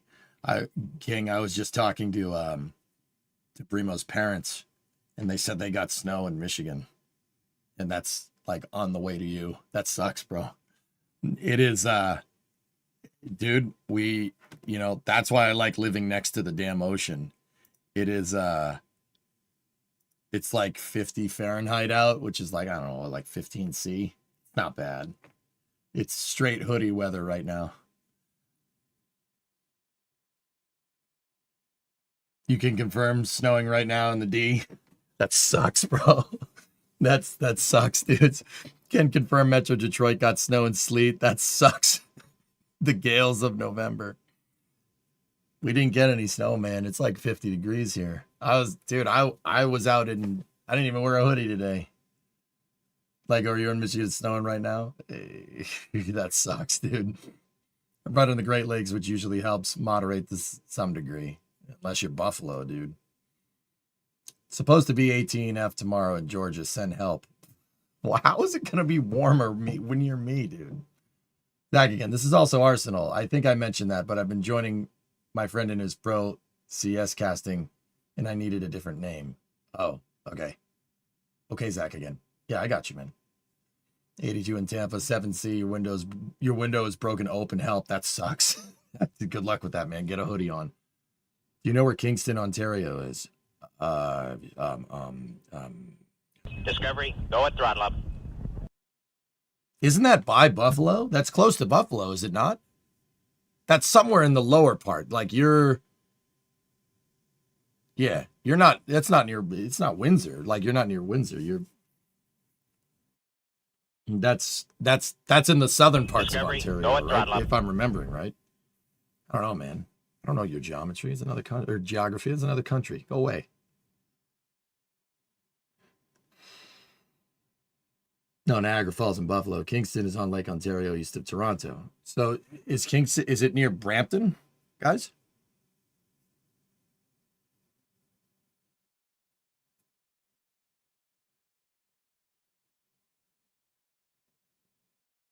You're getting mid-30s on Monday. Yeah. Oh, whatever. Midway between Ottawa and Ontario, in Toronto. Closer to Ottawa, well on the Great Lakes. Yeah, I got you. Didn't blow up yet.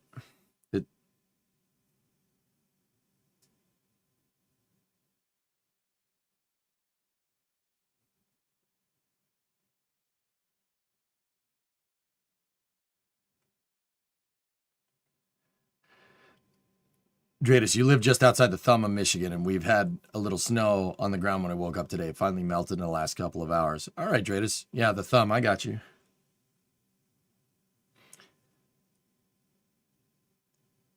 The hold is due to weather right now, Gold Fever, yeah. That's not going to happen, King. I'll tell you with pretty high confidence. That ain't happening. Yeah, Graham, that's pretty cool. I like the American flag feather shirt. That was pretty sick. Guys, what's getting me with the Blue Origin stuff is that you can definitely tell there's like a director behind the cameraman saying, cheer now, go, cheer now, which is...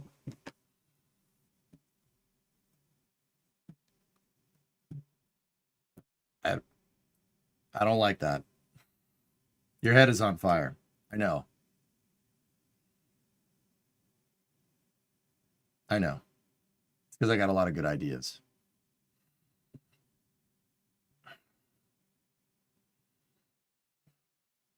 The high tomorrow in Tennessee is 32 degrees.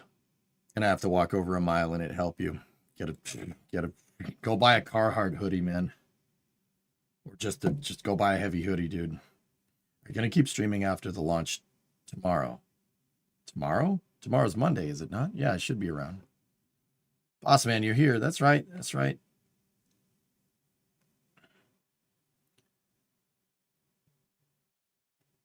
And there's never been, I'm going to stay quiet when it comes to U.S. enthusiasm. Well, Dino, that's the thing, man. We get hype, but like, I don't mind if people get hype when something happens, but the rocket's just sitting on the pad doing nothing, and they're like that. Discovery, go at throttle up. Well, oh yes, very well done, old boy. Yes, quite. Very good, very good. Yeah, it's just, believe me, as an American, I'm just like SpaceX's cheers, like when they land and stuff. That's cool. I dig it because it's real. I don't like this because it's like, yes, get excited. Come on, get excited. Show how cool it is. It's like, bro, the rocket's sitting on the pad. It's doing nothing right now. What are you doing? Stop it. Stop doing that. I think you didn't watch F1. Yes, I haven't watched anything. I haven't been near my computer except yesterday and today. I'm so hyped for this hold. Yeah, Joe, that's what I'm getting at, dude. Like, it's just... Oh, my goodness.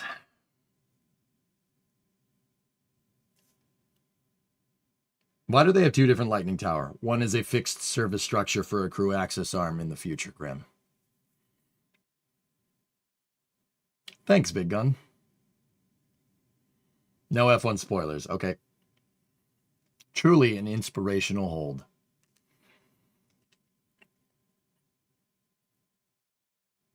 Yeah, exactly, Ari. They didn't have all this hype when Flight 7 popped and Flight 8 and Flight 9. In fact, you could tell that Kate and Dan after Flight 9 were just pissed. Or no, Flight 8. They were just crap, you know?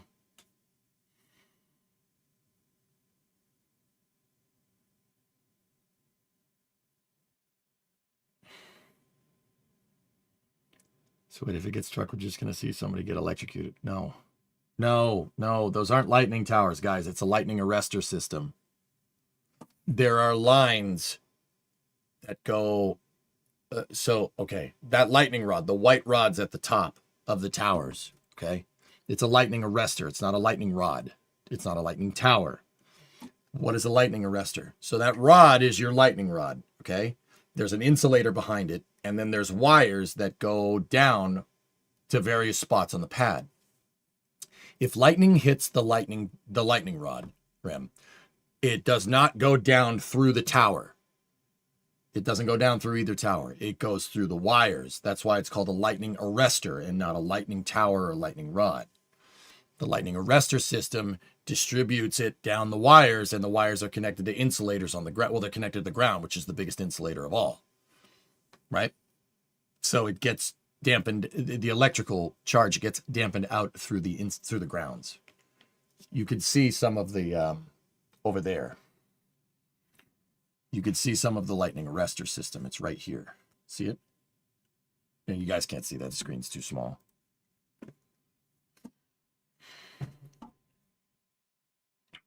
Every pad around Florida has a lightning arrestor system in some way, shape, or form, because you do not want lightning hitting the thing that's full of explosives. Explosive propellants. We do not want that. That would be bad. That's why it's called an arrestor. It's called a lightning arrestor system. It's not. It redirects the lightning to the sides of the pad away from the explosive stuff. We're going on 4th and 5. It looks like we got it.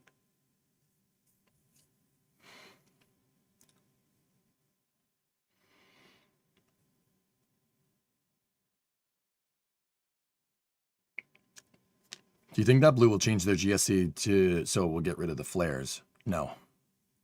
Not initially. It also keeps your villagers from being turned into witches. Huh. Huh. Huh.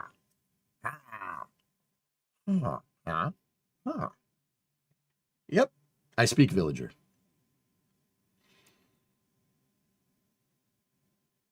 Yeah, NG, that sounds right. I just watched the video behind you. What is a Kármán line? Oh, Cornelius, the Kármán line is kind of the universally regarded boundary of space. It's about 62 miles that way, about 100 kilometers. That's kind of where everybody kind of has agreed that the Kármán line is where space kind of begins and where the atmosphere kind of ends. The reality of that situation is that the atmosphere really doesn't end. The atmosphere goes all the way out to the moon in trace amounts. Earth's atmosphere does go that far. Yeah. We've detected trace amounts of Earth. NASA's detected trace amounts of Earth's atmosphere on the moon. The thing about it is that it falls off on an exponential rate. So the Kármán line is basically the point where the exponential rate of atmospheric fall off due to altitude, due to being outside of the grav well, really kind of gets to the point where it's more vacuum and less atmosphere. Yeah, in the reality, it's just a spectrum. You know, like it's a spectrum with exponential fall off. So the atmospheric pressure drops exponentially the higher you go.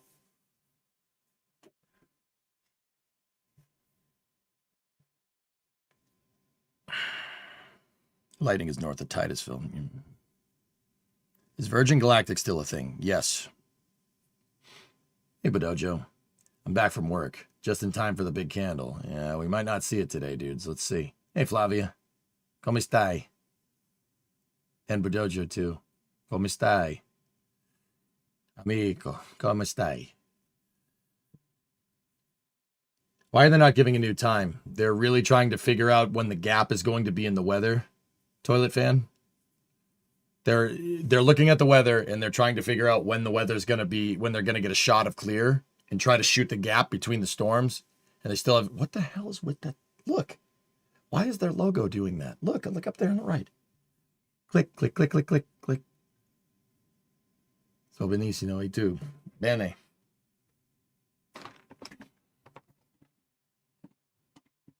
I'm good, man. Everything is good.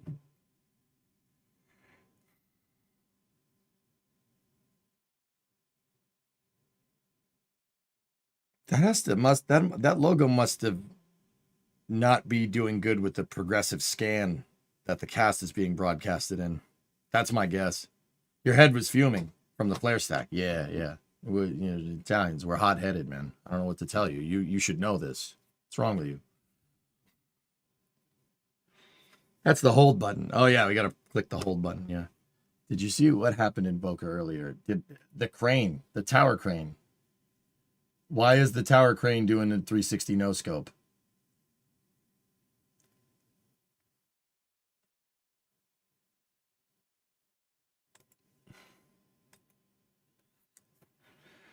It's a spicy meatball, see? I'm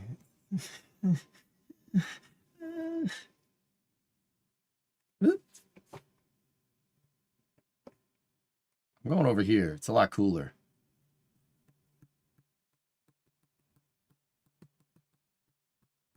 They stopped it after they informed the security. Like, are you going to do more flame trench now that Jack is moving on? Out of the 76 flame trenches, Zizep, I've done 73 of, or no, 70 of them. So, yeah. There's a huge tower on your head. Yeah, it's my hat. What, do you not like it? Guys, I think we should do more NSF stuff, but that's on me to find the balance between the stream and doing NSF stuff. But yeah. EJ Dimmadome of the Dimsdale Dimmadome. That's right. Glad you went live today. Not sure how much I'll be able to watch later this week. Hope everything's okay. Boat. There's a boat in the range. Oh boy.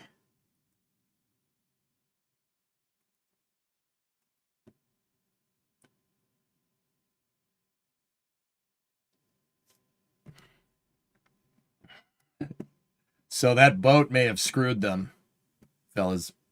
And we find them as a sign of good luck. So Eddie, you are out there, you are with employees, you're at the best spot to see the rocket launch. But let's talk about something serious for a second. Let's talk about how hard it is to land the booster. For those of you who don't know, you probably do know if you're watching this webcast, on our first attempt, we weren't able to land the booster, but we were able to get our payload into orbit. Today, our big objective, aside from getting our payload into orbit, which is ESCAPADE, is we want to land our booster. Never tell me the odds, and I like the name of that booster, so I want to keep it. So, Eddie, how hard is that? Well, so first off, thank you for your patience. The weather here is looking a little better. The boats, as Ariane said last time, definitely safety is our highest priority. And the tortoise, for me, a sign of good luck. I mean, I think it's just a trifecta of signs that we're ready to not just launch ESCAPADE to space successfully, but to land this booster. So we learned a lot. Nothing substitutes flight data. So the GS1 booster, after it separates from the GS2 upper stage, it does a 180-degree flip maneuver so that the aft section is facing backwards, or basically back down to Earth, but in the flight path.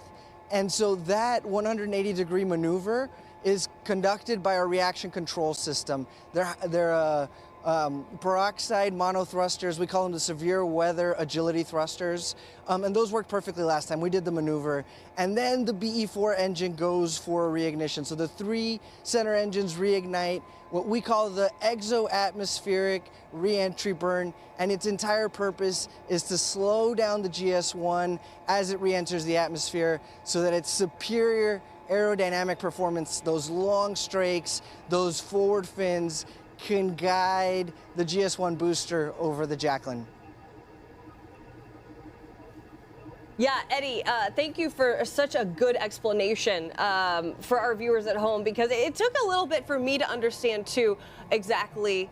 I'm like, why is it so difficult? And it's like, Tabitha, it's hard. It's pretty difficult. And I'm like, yeah, it's like when you watch the Olympics and you watch someone run fast, you're like, oh, I can do that. It's like, no, you can't. It's actually quite difficult.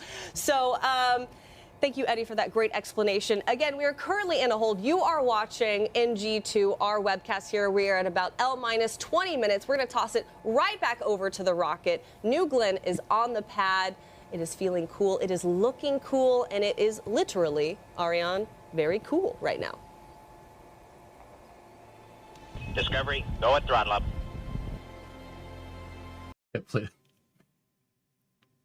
Can't play the music. I'm sorry. I'm sorry. All right. I know I'm not saying this to be a jerk. I know that when you're on a cast, when you're on a live cast like that, man, everything is going through your head except for like actually talking technical. I've made this mistake before. I've made it on NSF many times. If somebody asks you a question and they ask you to answer it, in which case they asked him about landing the booster and he described everything but landing the booster. Stuff like that happens. It happens all the time. I've done that with NSF. I've been asked a question on the flame trench and I did not answer it wrong. Or I did not answer it right. I answered it incorrectly. I assumed they were talking about something else. That happens when you're not paying attention. That happens when you're not paying attention.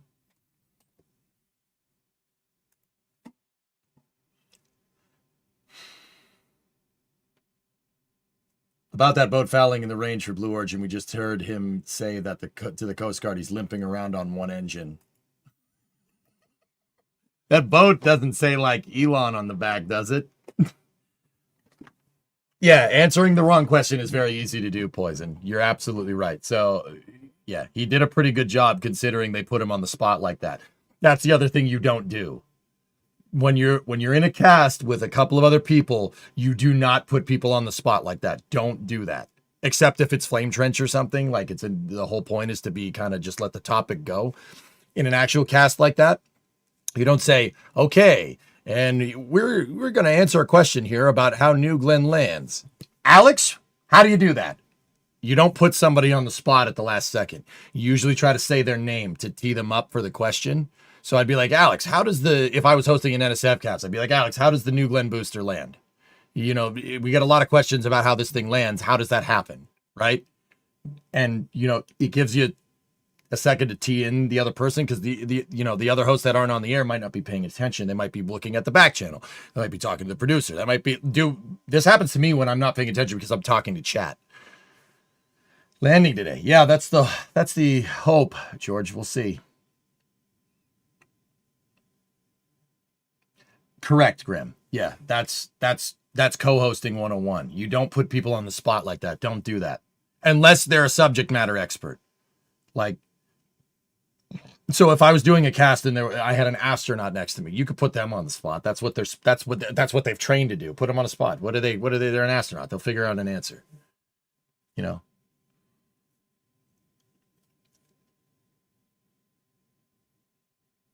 and Peter be fishing for some Glennies. Oh my goodness. So we're still in a hold. There's a boat in the range right now. And I'm pretty sure that boat is going to screw Blue Origin's launch window. That kind of sucks, man. I remember when this stuff used to happen with Falcon back in the day. It's a freaking boat in the range. It also helps not to tee up the question, but give some additional info with the question that is framed, like you're educating the viewer. But it also gives the responder more time to formulate an answer. You get it, Brando? That's it, dude. That's how I roll when I'm hosting a cast on NSF. I'll say the question, I'll give some background information, and then I'll send it off. If I'm hosting a flame trench, that is exactly what I do to a T. Because you don't want to put somebody on the spot like that. Because if you put somebody on the spot like that and they didn't actually get what you're saying, like because they're doing 1,000 other things, you're gonna get the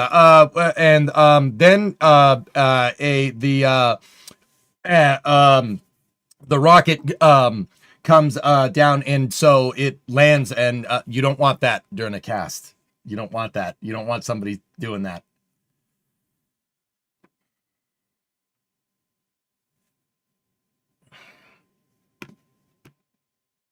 Space Force boat is going to the boat right now. Yep. Can they launch in the window that goes into effect tomorrow, or do they need a specific time of day? They would file a flight plan just like an aircraft, John. That's how commercial launches work nowadays. Sink the boat. I don't think we should do that, Ando. Like, I'm just putting it out there. I don't think we should do that, man.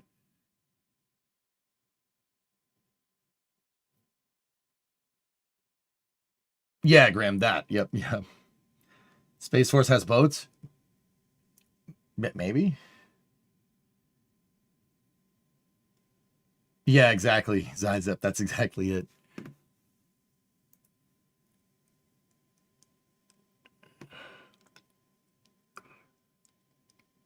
Oh man, this Pats game looks like a good game. Investigator of ESCAPADE do? So the principal investigator is entrusted by NASA to execute the entire project. So it's kind of like the buck stops with me. I have a team of excellent people around me, but I'm responsible for the production of the data, the definition of the science requirements, the execution, the technical aspect of the mission. I think it's a great model for how NASA sort of entrusts the completion, execution of a mission to a partner like UC Berkeley, where I'm based. And ESCAPADE is a really special project. We are so excited to be taking it up today on NG2. Tell me a little bit about what ESCAPADE does. So ESCAPADE is a twin spacecraft mission going to Mars, orbiting Mars to sample the ways in which Mars and its upper atmosphere respond to changes in space weather. By space weather, I mean the million-mile-per-hour stream of charged particles that the sun is at all times throwing out. Sometimes that stream gets gusty, and the gustiness, essentially, of it is what we call space weather. And there's all sorts of ways that can happen. The magnetic field can get stronger, the speed can get higher, the density can get higher, and all those things have an effect on the Martian atmosphere. And over time, it can strip away the particles in the upper atmosphere. And we know that this has been an important process by which Mars's climate has changed over Martian history. Early in Mars history, up to about 2 billion years ago, Mars was at least occasionally warm and wet. It had a thick atmosphere. It was habitable. We don't know whether life actually existed, but it was habitable there. But then in the last 2 billion years, it's lost most of its atmosphere. And we think that the stripping of the atmosphere by the solar wind is a big reason why that happened. And ESCAPADE is going to be sampling and investigating these processes with a stereo perspective, with 2 spacecraft. Yep. And that's really important, because up until now, with one single spacecraft, we've only been able to measure either the solar wind itself or the effect of the solar wind closer to the planet. We've either had the cause or the effect, but separately. With ESCAPADE, we can have 2 spacecraft simultaneously cause and effect at the same time. And so that's the breakthrough that ESCAPADE is going to provide us in understanding the processes by which the atmosphere is stripped away. And once we understand that, I mean, how does that affect us here back on Earth or future Mars missions? Right. So it's important for a couple of reasons. One, I think we're just curious as to how planets evolve in general. Like over the billions of years, planets, they change their atmospheric composition.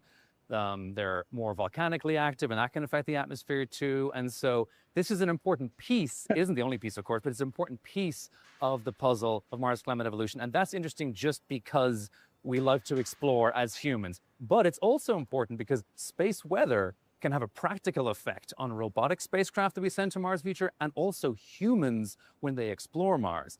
This is important for a couple of different reasons. One, a big space weather event, what's often called an interplanetary shock or a coronal mass ejection, when the sun belches out a couple billion tons of hot plasma, often at high speed, high density. As that shock expands through the solar system, it accelerates particles to really high energies, high enough energies that they can go right through a spacesuit and cause astronaut health problems. Right. Yep. And so the radiation on the surface of Mars, when you get a big enough coronal mass ejection, you can get 100 days worth of radiation in one day. This happened last year. Wow. This happened last year, June 6th, really 2024. The usual background level radiation was increased by a factor of 100 for that day when that happened. And so if you're an astronaut on the surface of Mars, you don't want to be out away from your radiation shelter when that happens. And so ESCAPADE's measurements are going to enable us to better forecast those radiation hazards. There's another reason too why ESCAPADE's important, because we're also going to be studying the ionosphere. So this is a layer of gas in the upper atmosphere that's ionized. And that's important because that layer, it distorts radio signals as they pass through it. And understanding the variability and the structure of that ionosphere will help us to correct for those distortions. For communication. Communication, but also for navigation, because there's going to want to be GPS on Mars eventually. And understanding how the ionospor distorts the GPS signals will enable astronauts to know better where they are. And the weather isn't all these things are taken into account on Earth. It's all behind the scenes. So your phone doesn't have to like show you how they're correcting for it, but that's all behind the scenes on Earth. We want to be able to do that same error correction on Mars, and ESCAPADE will help us understand the ionosphere. That's It's really super cool to know that we're actually. thinking about these future problems now. Yeah. And speaking of things that are happening in the future, I mean, ESCAPADE is not going to be making it actually to Mars. The spacecrafts aren't going to be there for at least 2027. That's right. That's right indeed. Yeah. So what happens once ESCAPADE deploys? Kind of tell me more about. Why don't they send a fast boat out to the boats out there? They do, but it's not a. But they send a fast boat, but it has a spinning bit at the top and it flies. It's a helicopter. And so actually, the viewers will be interested to know that we may not hear from the spacecraft for up to 3 hours after launch. And that is by design. Okay. Because we have 2 antennas, one on either side of the spacecraft, and they only work one at a time. And we don't know which one necessarily is going to be pointed towards Earth initially. So if the one that turns on first happens to be pointed away from Earth, we got to wait 2 hours until it decides, oh, I'm not hearing from Earth, and it switches over to the other one. So no one should panic if we don't hear from it within that first hour. But once we know that we have signal, we're hearing from it, and we know the solar panels are deployed and they're facing the sun, so that's called power positive. So it's a safe and a stable mode. Then we can relax, and then we can start focusing on the longer term aspects of the mission. And you mentioned trajectory. So yes, we are taking quite an unusual path to Mars. We are going to spend about a year in a very large Earth orbit, fairly gravitationally bound to the Earth. We're calling this the loitering phase. It's in the shape of a kidney bean. It kind of goes like this. Lagrangian point. And next November 2026, we're going to come back to Earth after going more than 2 million miles away. We're going to come back to only 600 kilometers above the surface. We're going to use Earth's gravity and burn our engines at that point, taking advantage of Earth's gravity to slingshot ourselves toward Mars. Because early November next year is when the interplanetary window opens for a transit from Earth to Mars. So all Mars missions before us have had to wait until this narrow 3 or 4 week window every 25 months. We're launching halfway between these 2 windows. So we're just going to kind of hang out in near Earth space until it's time to go to Mars. And this has never been done before.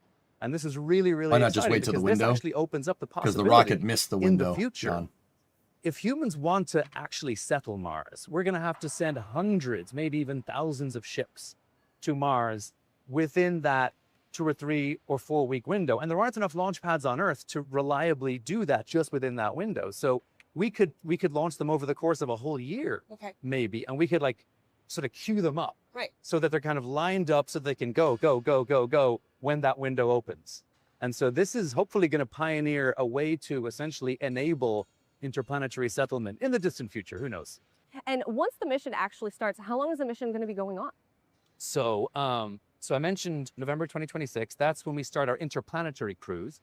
We spend 10 months in that cruise to Mars, doing little trajectory correction maneuvers all the time, little tiny engine burns to like just barely tweak our path, so that we can. You're going to target the end of the window, Baron. In early September 2027, and that's when we got to do another big engine burn to be captured by Mars's gravity, and that's when we will be in Mars orbit.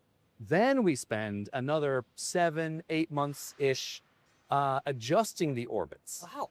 So first of all, lowering the orbits, then adjusting the orbits. And this is important because ESCAPADE is doing another thing that's never been done before, which is the first ever formation flying around another planet, other than the Earth or a lot of firsts on this the one. Moon. It's kind of like pearls on a string. Both spacecraft have to get into the same orbit. And it takes a while to adjust both orbits to make that happen. Range is clear, and also fellas, in the middle of that, there's what we call solar conjunction, where the sun gets in the way between Earth and Mars, and we can't talk to it for a whole month. So we kind of just have to chill out, go into safe mode, and just wait. And so this is the reason why it's going to take us an additional 7 months after we get to Mars before we can start the science mission in spring 2028. And then we have an 11-month science mission, and that's also in... So this is going to take us all the way into 2029. Yes, exactly, yeah. It's, I think, May 2029 is the nominal end of the science mission.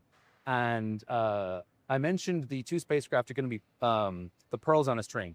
We do that for the first 6 months. And that's important because we want to know how the upper atmosphere of Mars is changing minute to minute. So in the past, with only single orbiter missions, we've had to wait 4 or 5 hours to see how things have changed. And by that point, the planet's turned a quarter rotation, things are different. We don't know how anything changes on short timescales at all on Mars. ESCAPADE is going to pass through the same part of the upper atmosphere twice in a quick succession. So 2 minutes to 30 minutes 1.2 apart to already see on how this it changes on those short time scales. Once we're done with that, then we raise your one orbit, we expectations lower about the the other orbit, game? and then the two Hope they orbits are win. different, and they start precessing. This is a word for the orbital planes moving with respect to each other. Okay. Yep. And this allows the two spacecraft to get much further apart from each other to make those simultaneous cause and effect measurements that I mentioned earlier, to understand the real-time That's cool. response. They're of the going to upper use precession to atmosphere separate to Escapade A space and weather B. events. And so, with all that, understanding how ESCAPADE works, knowing that this mission is going into 2029, how do you feel today? I feel excited. I feel a little anxious, as everyone does on launch day, but I am super, super excited. I'm proud of everyone who worked on ESCAPADE at Blue Origin, at Rocket Lab, at Berkeley, at Embry-Riddle, all of our partners. Advanced Space LLC, they were the ones who did most of the work to design this innovative path to Mars as well. And so I'm just so proud of the whole team. Probably thousands of people have worked on bits of it up to this point. And we're so excited to reach this day, the culmination of so much effort and the beginning of the next chapter. And the last question I have for you is there anything else you want to add as airman I can ask about that you think is important to this interview? So ESCAPADE is a very low-cost mission. ESCAPADE is only about 1/10 of the typical cost of a NASA planetary mission. This is a radical experiment by NASA in seeing whether they can accept slightly higher risk and less oversight in exchange for a much lower cost. And the idea being that overall you get way more Clock science started. per dollar if you do this. And so T-minus 29 minutes, Thank you, 45 Bob. seconds. Science All per right. dollar, and it's because we are embracing, as I said, a lighter sort of Clock's running, approach guys. by NASA. They're We're go- they're using gonna more try to send it. commercial We'll off-the-shelf see what happens. parts. There are fewer reviews. There are fewer sort of requirements. NASA's kind of letting us run a little more than they would typically. And NASA's oversight is often what drives a lot of cost. That's great, but it does come at a cost. And so this is hopefully a new way of doing at least a fraction of NASA's science portfolio with this higher risk, lower cost. That's the way you do it. That's the way you do missions like It's this. very exciting to have you here, to be able to interview you. This is an exceptional sight. Just watching pieces of other rockets being put together. NASA principal investigators for missions are always cool to talk to. These people are amazing. They live and breathe this stuff, dude. Look at how hyped this dude is. I'm into it. Let's go, man. Rob, thank you so much. I appreciate your time. Cheers. Bye-bye. Cheers. So obviously a great interview and a great opportunity to be able to talk to Dr. Rob Lillis there. If you were just joining us, you are watching the webcast for NG2. If you're looking at your screen, you might notice we have a new L time, which is L minus 28 minutes and about 30 seconds. You launch the payload on the big rocket. That ain't working. That's the way you do it. Get your launches for nothing, then your landings for free. I'm just trying to match their levels of cringe. Sorry. Of course, we're going to keep monitoring everything happening around NG2. Yeah, I think a lot of people. I'm going to speed us up. I'm going to resync. Yeah, okay. No, I'm not paying premium. Okay.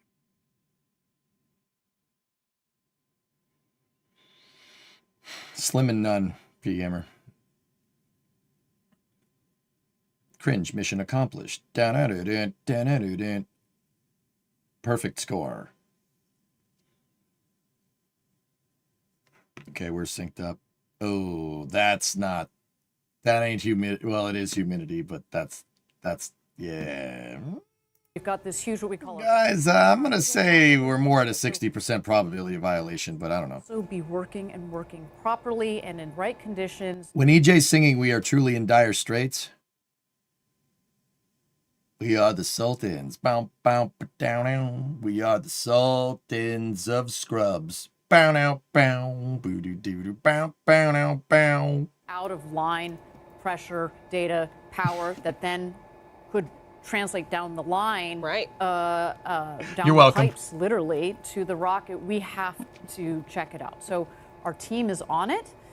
Make it but, stop! You know, we Make have a it little stop! bit of time here to do so, but it looks like Hey, man. the weather might. I'm attempting to be cringe, okay? That's all I'm saying. A constant rotation. It's a But flare I stack, will yep. say, you know, There's two of it them. is great to see NG2 on the pad, ready to go. That ain't the way you do it. You know what they say, if it's going to happen out there. And so right now, I'm going to toss it back over. Again, you are watching the webcast of NG2. We're at L minus 26 minutes before You're doing great, sweetie. historic Thanks, launch. Dad. Thanks, Dad. Yeah, that's not great. Oh, no, can't play the music. No, stop it. All right. Here's a shot on Jacqueline. That's their landing platform. There's a bird. Burb. Who's that? Pelican. Come on, Pelican. Pelican.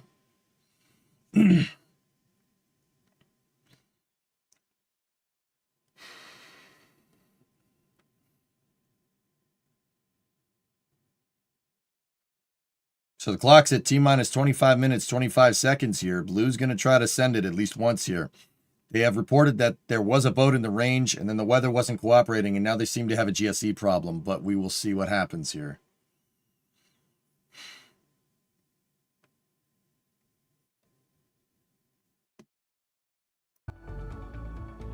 Okay.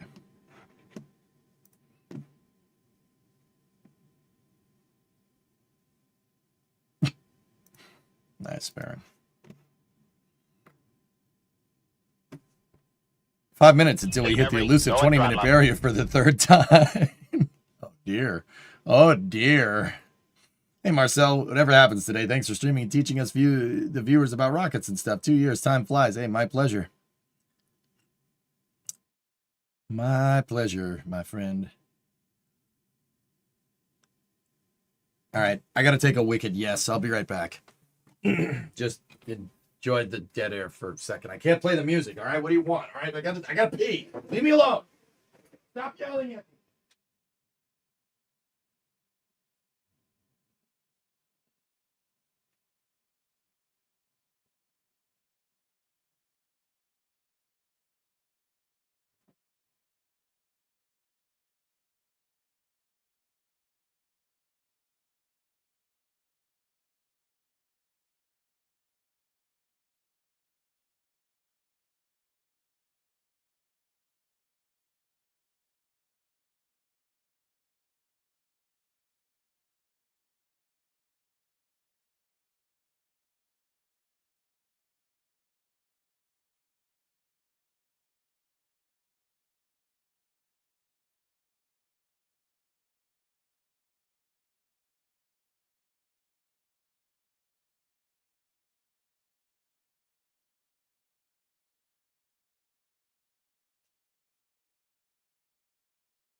Okay. All right, Eddie. Eddie, what's up? What's on your mind? Engines are just eking out more and more and more thrust, better ISP for these engines that serves our customers. So like, for example, this year we delivered our 30th BE4 engine to our customer, United Launch Alliance. And in the building that was behind me when this webcast started, we have multiple shipsets worth of BE4 engines for New Glenn. Eddie, do you feel like you have a particular love for one or the other, the BE4 or the BE3? I know you were out in West Texas for a long time. We do a testing of all of our engines really there, but do you have a favorite? Yes, Redbeard, I do. Well, no, it's impossible to have a favorite, right? They're all great engines. For example, You can't say you love one of your babies more than the other, huh, Eddie? No. Well, they're all great engines, right? BE3U, which runs on liquid oxygen, liquid hydrogen, is an open expander cycle, right? Those two molecules come together and they create a lot of energy and steam. And you know, BE3U originally started from the BE3 engine that now has flown 36 successful times on New Shepard, but they baselined it at 160,000 pounds of thrust. When it first flew earlier this year in January, it flew at 174,000 pounds of thrust. And this team is kicking butt. They keep increasing those thrust levels, keeping the performance high, and really it's all about the upper stage when it comes to the payload. Ian, what the hell? What is happening? Did he just say that an expander cycle makes steam? Did he just say that? He just said an expander cycle makes steam.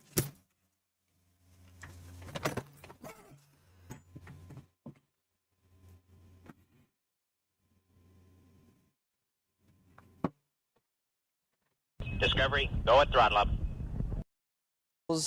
Don't have the atmosphere to push back in them and crumple them when the exhaust is being exhausted at supersonic, so faster than the speed of sound velocities. I'm all right. And that extra nozzle just gives you more momentum and higher. No. You guys aren't listening. He said that the expander cycle makes steam. No. An expander cycle does not make steam. An expander cycle heats up hydrogen. Steam is what comes out of the rocket engine. That is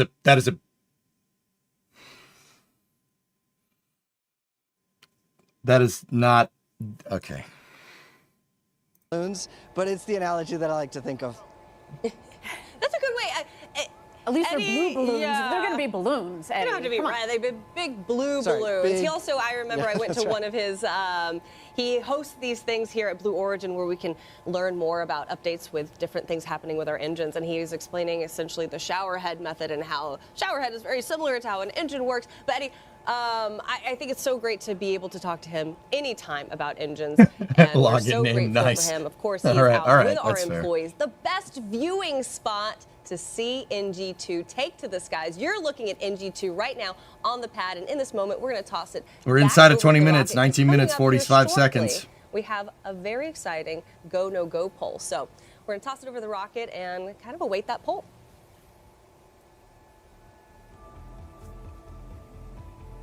So, okay, the reason why I said that's is because the rocket engine technically does produce condensation. Anytime you're using a liquid hydrogen and liquid oxygen rocket engine, okay, generally the byproduct that comes out the back is steam. It's just water vapor. The reason why is because if you take two parts hydrogen, 2 parts oxygen, you combine them with each other, right, and you combust them, byproduct is H2O, water. That's how that happens. Okay.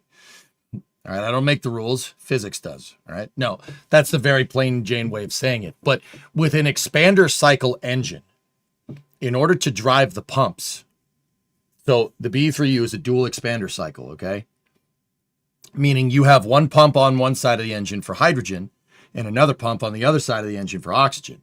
Now, these pumps have to have something to spin them. You have to spin the what's called a fluid impeller to pump fuel into the rocket engine and oxidize it. That's kind of important. Fuel pump needs to pump the fuel. Anyway, so what an expander cycle does is it exchanges heat with the outer lining of the nozzle on the rocket engine. They usually use hydrogen to do that, right? You could have dual channel, right? Which means you have the rocket motor around the outside of the rocket motor. You have pipes, right? They're okay. For the nerds, it's probably a milled copper channel and a liner. If I had to guess, probably wrong, but you have pipes. The plumbing goes through the physical outside of the rocket engine, and you could have hydrogen and oxygen moving through those channels, right? You probably switch it back and forth, and when the cold hydrogen and cold oxygen hits the outside of the nozzle, which is at ambient temperature, it starts to heat up. Now, expander cycle engines also utilize what's called a boost pump to kind of get the whole process going. New Glenn does have boost pumps. They are on the bottom of the second stage, just above the inner stage. It's kind of a pipe that looks like it's sticking out the side. Okay? You have a boost pump to start your expander cycle, start pumping those propellants through. When the hydrogen and oxygen hit the rocket engine, which is ambient temperature because it's in Florida, right? They start to expand. All right. And it's still, the rocket engine is still going to have some heat in it. It starts to expand because the liquid starts to heat up. It starts to pull the heat out of the rocket engine. And that gaseous expansion is what drives your pumps. It's what drives them through a turbine. There's 2 turbines, one for the oxygen pump and one for the hydrogen pump. That's what drives the turbines. And then the turbines pump fuel into the rocket engine. Now you can, with that expanded gas, you can do a couple of things with it. You could take the gas and put it inside of the rocket engine and make a nicer explosion, or you could just dump it overboard. I do believe the B3Us, I think it dumps it, but I don't remember off the top of my head. But that's what I mean when I say it's not steam. You're not generating steam. That's not even an analogy. No, you're not. Water vapor is what comes out of the engine. The expander cycle doesn't generate steam. It does not do that. Go. OSM. Go with the exception of weather. RC. Go. ESR. ESR go pending LVHT and PDI. AC. Go pending LVHT retraction. Recovery. Thanks, Fog. Go. GLI. Go. BMD. Go. GC, LC1, LC2. Perform final configurations for terminal count. Report when ready for terminal count gate checks. LC2 copy. Hello, this is RC in count 1. GC copy. Go ahead, RC. Another potential sea surveillance violation with a cruise ship. We're still working on Coast Guard to make contact. Oh, Says I no. have it. LD copies. The cruise ship's leaving port. Oh, no. So you just heard the go pulled there. It seems like a conditional go according to the weather. So we are going to continue to our terminal count, and we're going to continue to also keep an eye on the weather. So lots of things that we are tracking at this moment in time. I think we should note there just a second. So first of all, our launch director, Megan Lewis, that lady is a boss. Yes. She is fantastic. Okay, so they went through the go, no go poll. Sorry, I talked through some of it. Everybody seemed go. So the go, no go poll is when they go around at all the stations in mission control and make sure that every single critical subcomponent of the rocket is ready to go. One of the last people that they poll is what's called a range safety officer, or RSO for short. The RSO is basically the air traffic control for the rocket. The range guy is basically ATC. It's analogous to air traffic control for an airplane. Okay, if the range guy says don't go, you don't go. It's just like if you were on an airplane and pilots have to, the captain and the first officer have to radio the tower and get permission to get onto the runway and leave. If the range guy says no, you don't go. Now, just south of Launch Complex 36, about 5 to 10 miles south, so it's about 8 to 10 kilometers south, there's Port Canaveral.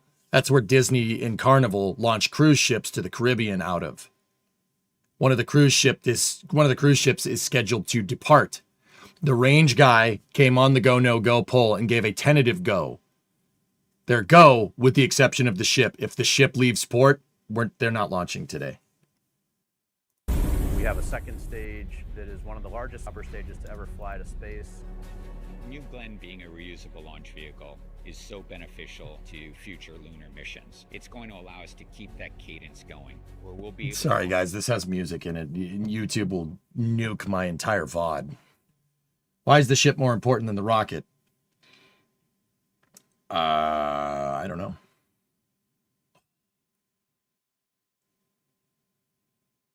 There are not Mars guys, notice to marine traffic.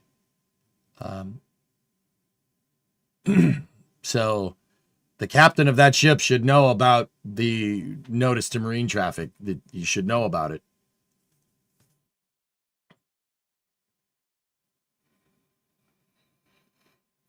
Does the Coast Guard not have the power to stop the ship from leaving?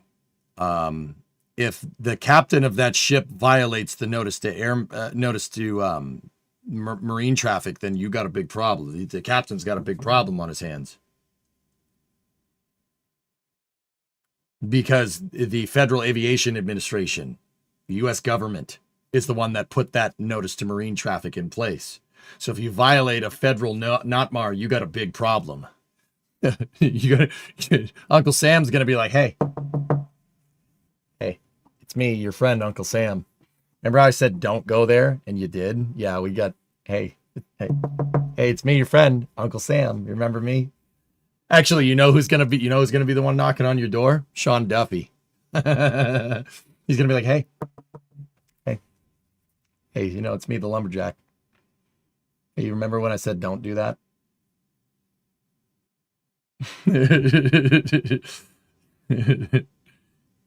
Uncle Sam's a bit sleepy right now. Yeah.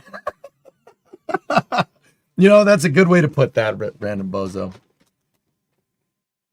Not Sean Duffy. You know what? If he wants to go after people for violating NOTAMs and boats in the range, Fanta, he can do that to his heart's contention. Please do that. Actually, that would be you doing something that we actually appreciate for a change.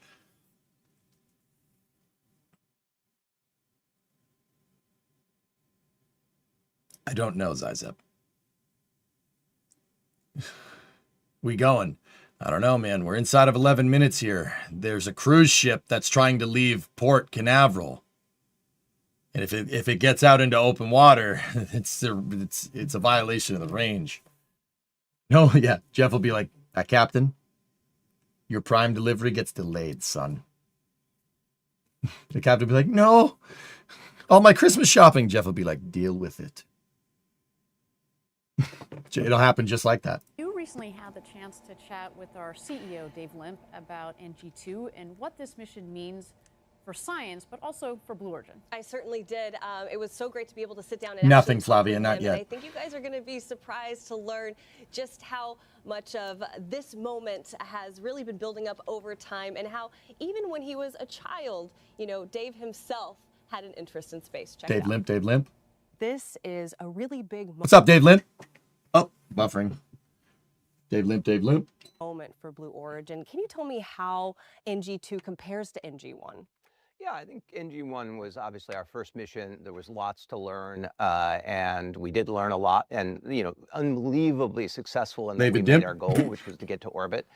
This time we're going to be a little bit more ambitious, and we want to not only get to orbit, but we have our first paying customer this time with ESCAPADE, and get them off to Mars. That's the first part of our goal, and then the second part of the goal is to land the booster out on Jacqueline. And if we don't, we have more over here in the factory that we're building, but we're going to give it our best shot. Never Tell Me the Odds is pretty fitting for this booster. You know, we are taking our second attempt at landing it for the first time. How are you going to feel if we land it? Well, I certainly will not channel my inner C-3PO. I will be very ecstatic. I'll be on pins and needles up to that point, but it would be a huge achievement for the team and for Blue. I think that we have a good chance, but if we don't, like I said, we can build more, but I will be over the moon if it happens.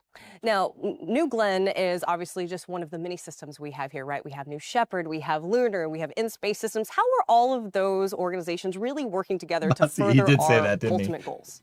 Yeah, I think each component of what we do has After a this piece interview, of trying Rockets. to get millions of people to work and live in space, and they all have their individual. But as it relates to this particular mission, a huge amount of people have put work into it. Obviously, our engines team in building both the engines for the booster, the BE-4s, and the BE-3Us for the upper stage. We also have a huge amount of work by the obviously New Glenn team building this vehicle, but also New Shepard has been a pathfinder. So all our avionics fly on New Shepard first, so that we can get a sense of what's going on there and get a sense what it's like to have flight-ready hardware. And so it takes a whole team, and it's a very big cross-functional effort across Blue.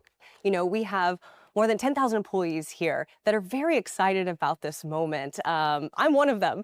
What is your message to those who are going to be watching our webcast and be watching NG2 take to the skies? Well, I think everybody will be a little bit on pins and needles, I'm sure. But I would say that this is a culmination of a lot of work from a lot of teams. It's not the end point of our journey. Obviously, we have a lot more rockets to make and a lot more customers to make happy as we move forward. But to the extent we're successful here, I hope everybody at Team Blue takes a pause, smiles a bit, celebrates, because it'll be a great achievement for us. And we'll take that deep breath. We'll sort of embrace the moment and then move on, because we have a lot of customers waiting for us to succeed. And there's nothing that makes you happier in business and in your life when you see the smile on customers' faces. Did you ever think that you would be doing something like this in your career when you're watching your rockets launch? No? No, not in a million years. I was very happy making Fire TVs and Echoes, but it is a boyhood dream, and so to be able to have it, I kind of pinch myself every day and just amazed that I get to wake up and help this and lead this amazing team of people build incredible technology like New Glenn. I mean, and in reference to that, one of the first things they ask you when you come onto Blue Origin is, what is your first memory of space? What is your first memory of space? Yeah, I have a lot of pictures. It turned out my third, fourth, and fifth birthday, I have these old Polaroids of the cake, and they all have rockets on it. I was enamored with rockets as a kid, and never took the path where I thought I'd be running a rocket or a rocket company. But it turns out that it was very early in my life that I had a lot of love for it. And we're so grateful to have you here at the helm. Dave, thank you so much for your time. I appreciate it. Yeah. And it was such a great interview. All right, guys, I wanted to wait till after Dave Limp is done. So, guys, on the Twitch side of things, I have control about when I run the ads. I want to run the ads so nobody gets ads or pre-rolls or anything during the launch. So I'm going to run them now. I apologize. I hate ads. They're intrusive. They're annoying. If I have some control over them, it's to make sure that if you're not subscribed, I don't care if you are, it doesn't matter. You don't get an interruption during the launch. So I'm going to run them right now. I'll see you on the other side.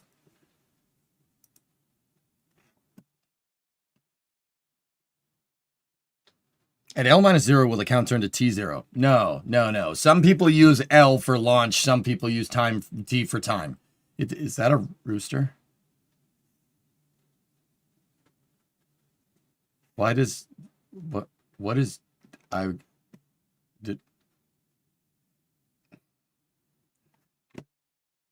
Patriots pulled it out, Zyza. Big win. Big win. Booster! An ESCAPADE, and this is the team that's launching the rocket today. They helped build it. Amazing. They are absolutely psyched. What we're waiting for here is a go, no go, final go, no go. We're bringing this down to the minute on this one. We want to launch before our window, so we're waiting on the team to determine if that's great to go. Oh, Eddie. Let's go blue. Let's go blue. Thank you so much. We are hyped. They are hyped. Since we are at essentially L-4 minutes, let's go ahead and toss it back over to the rocket right now. Oh, no. Yeah, those clouds. You can't launch in those. See how dark they are? You don't want to launch into that. Now, here's the thing, guys. Why don't you want to launch into it? No, you can't launch in the clouds. Planes can take off into the clouds. Well, yeah, true that, dudes. True that. You ideally, with this rocket, since it's newer, you do not want to launch it when it's into the clouds. You're minimizing your chances of success there, or at least you're degrading your chances of success. Ideally, for a newer rocket, you want to make sure you have some ideal conditions to get some good flight data under ideal conditions, right? You don't, if Airbus or someone goes to test fly a new plane, right? You don't go and fly that into a thunderstorm on the first time, right? That's not a good idea, right? That you wouldn't want to do that. Those clouds are like way over there. They'll be way over here real quick. How much time is left in the launch window? About 35 minutes, guys, give or take. The boat went out even with the Coast Guard warning. That dude. Cruise ship.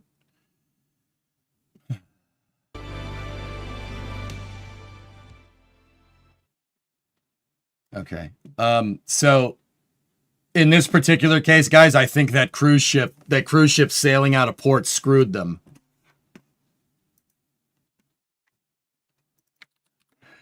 This is a picture. I think, is this a Jerry Pike drone? Coming, yeah, this has got to be one of Jerry's drones. The freaking ship. See the rocket? The rocket's right there. How do you not see it, you moron? What are you doing? Oh, my God. What are you doing? Stop it.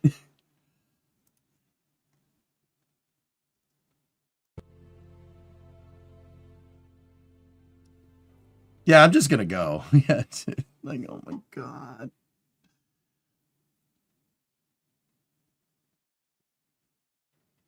That ship is heading south away, though, but you don't want to take the chance when it's that close, man, especially with a rocket like this. That's really close for rockets. NSF said it's a different ship. All right. Well, that's good. Banna. Is Jack's new job a cruise ship captain? I don't think so. That's probably someone who uses a shotgun in BF6. For real, though.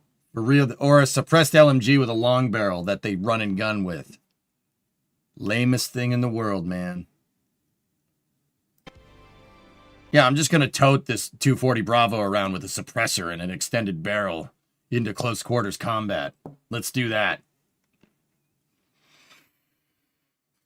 I've been hurt, okay? I've been hurt by this. It was the fence, dude. That freaking fence, man. Discovery, go at throttle up. The captain. All right. Let's tone down the battlefield talk. Tone down the battlefield talk, dudes. Jack got a new job. Yeah, he got a job at an aerospace startup, dude. His last flame trench was on Friday. That's called a skill issue. Shut up, man. You be quiet. Yes, he did. NSF is saying they scrubbed out. Blue took the clock off, guys. That's it. We ain't going today. I missed the Patriots game for that. Oh, well. I'm happy for Jack. Dude, me too. Twitchy, yeah. I'm pumped for my boy, dude. Jack is... Dude. I didn't get a chance to say this during Flame Trench. Jack is one of, like... He's one of the best friends you can have in this damn industry, dude. He's such a... dude, like, how he acts on stream is just how he is. That's Jack, man. That's just... He's just a cool, fun, good friend to be around. Like... The type of like he's the type of person when you see him around, you're like, bro, Jack's here. All right, you know, like he's a good buddy of mine, and I really hope he does good. Really do. Wishing him all the best. Absolute G, and I'm glad to call him my friend. Me too, Ian. Me too. I'm happy we got to work together, man. Yeah, man. Yep. Eric Berger says scrub. Blue took the count off, guys. They're gonna run through the paces here. We're not getting any launch today. But yeah, anyway. I wish Jack all the best at the startup that he's going to work at. It will. I know where he's going to work. No, I'm not telling you. That is his prerogative to say, not mine. If that information ever comes out, you guys would be 10 times more hyped than you already are. It's super cool. Super cool stuff. Time for Battlefield? No. What kind of work is it? He got a job with an aerospace startup, Kirok. That's all I can say. And it's not like I have an NDA or something. That's not my place to say. It's up to him to say where he's working and what he's doing. Andril? Cool. Andrew would be cool, but I don't think so. As an engineer, no.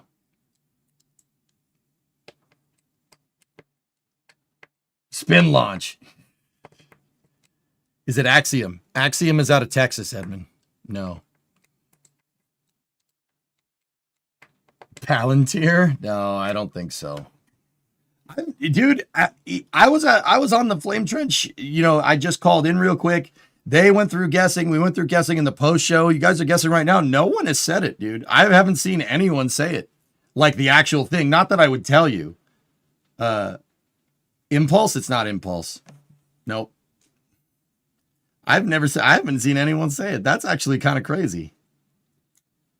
Palantir startup? I don't think that Palantir is a startup, man. I don't think that Andril is a startup either. Oh dear. Nobody's got it. Nobody. No. One aerospace company. Ah, yeah. No, he's not working at the aerospace company. They aren't a startup either. Raytheon. I don't think. Lockheed Martin. Yes. Ah, yes. Yes, Ian, the startup of Lockheed Martin. Patiently waiting. So I have an update for you. Today's NG2 launch is scrubbed due to weather, specifically the cumulus cloud rule. We're reviewing opportunities for our next launch attempt based on forecasted weather. I know we were all really excited to watch NG2 take to the skies today. We came down to the wire, and then there you have it. But my name is Tabitha Lipkin. This is Ariane Cornell. We're going to keep you guys posted and updated with all the information that we get as it becomes available to us. That will be on our social media. Okay, we're scrubbing out for the day. Guys, it's Sunday. I'm going to head out. Regular stream should resume tomorrow on my end. Well, we're not, if New Glenn is going to go tomorrow, then we're going to have another launch stream, but more cringe tomorrow. All right. Yeah, let's go, man. Yeah. So I'm EJ. This was attempt number 1 for the New Glenn NG2 mission launching ESCAPADE, but unfortunately it did scrub. The weather is just not cooperating. Neither were the ships in the range. I don't think it's necessarily the cruise ship's fault, but it's funnier to blame the cruise ship, but it's not really the cruise ship's fault. The weather, guys, even if the cruise ship didn't sail, the weather wasn't going to cooperate. I looked at the weather forecast first thing on this stream. It ain't going to do it. You generally never want to launch a rocket, a newer rocket, in crappy conditions. Like, think about when Falcon 9 first started flying. They usually waited till it was sunny outside. Even when they did their first landings, they waited for ideal conditions. You know, when you're testing a new system, when you're launching a rocket, there's a million parts on this thing. There's a million ways it can go wrong. Only one it can go right. You know, everybody says that, but that's the truth. You generally don't want to launch it into a thunderstorm. Generally, that's kind of frowned upon. But anyway, yeah, I'll give you guys updates here on the stream throughout the week as to when the next launch is. I don't think it's going to go tomorrow either. Tomorrow's weather is not looking great as well. So whenever it goes to launch, I'll be here streaming it for you. So thank you very much for watching. Once again, regular stream should resume this week. I think I'm out of the woods. Hopefully, we'll see. Anyway, yeah, I'm gonna head out. Let's go raid Shen. Oh, yeah, I was not prepared to do that.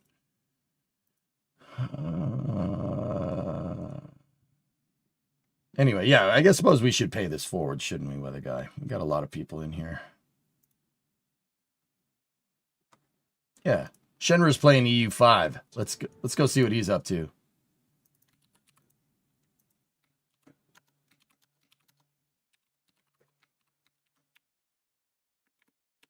All right, on the YouTube side of things, I'll see you guys later. Go raid Shen for me, guys. Shen's a good dude, old school streamer, just plays games on Twitch. That's, you know, that's the thing, you know, playing games. Anyway, thank you very much for watching. I hope you guys have a good rest of your weekend, and I'll see you soon.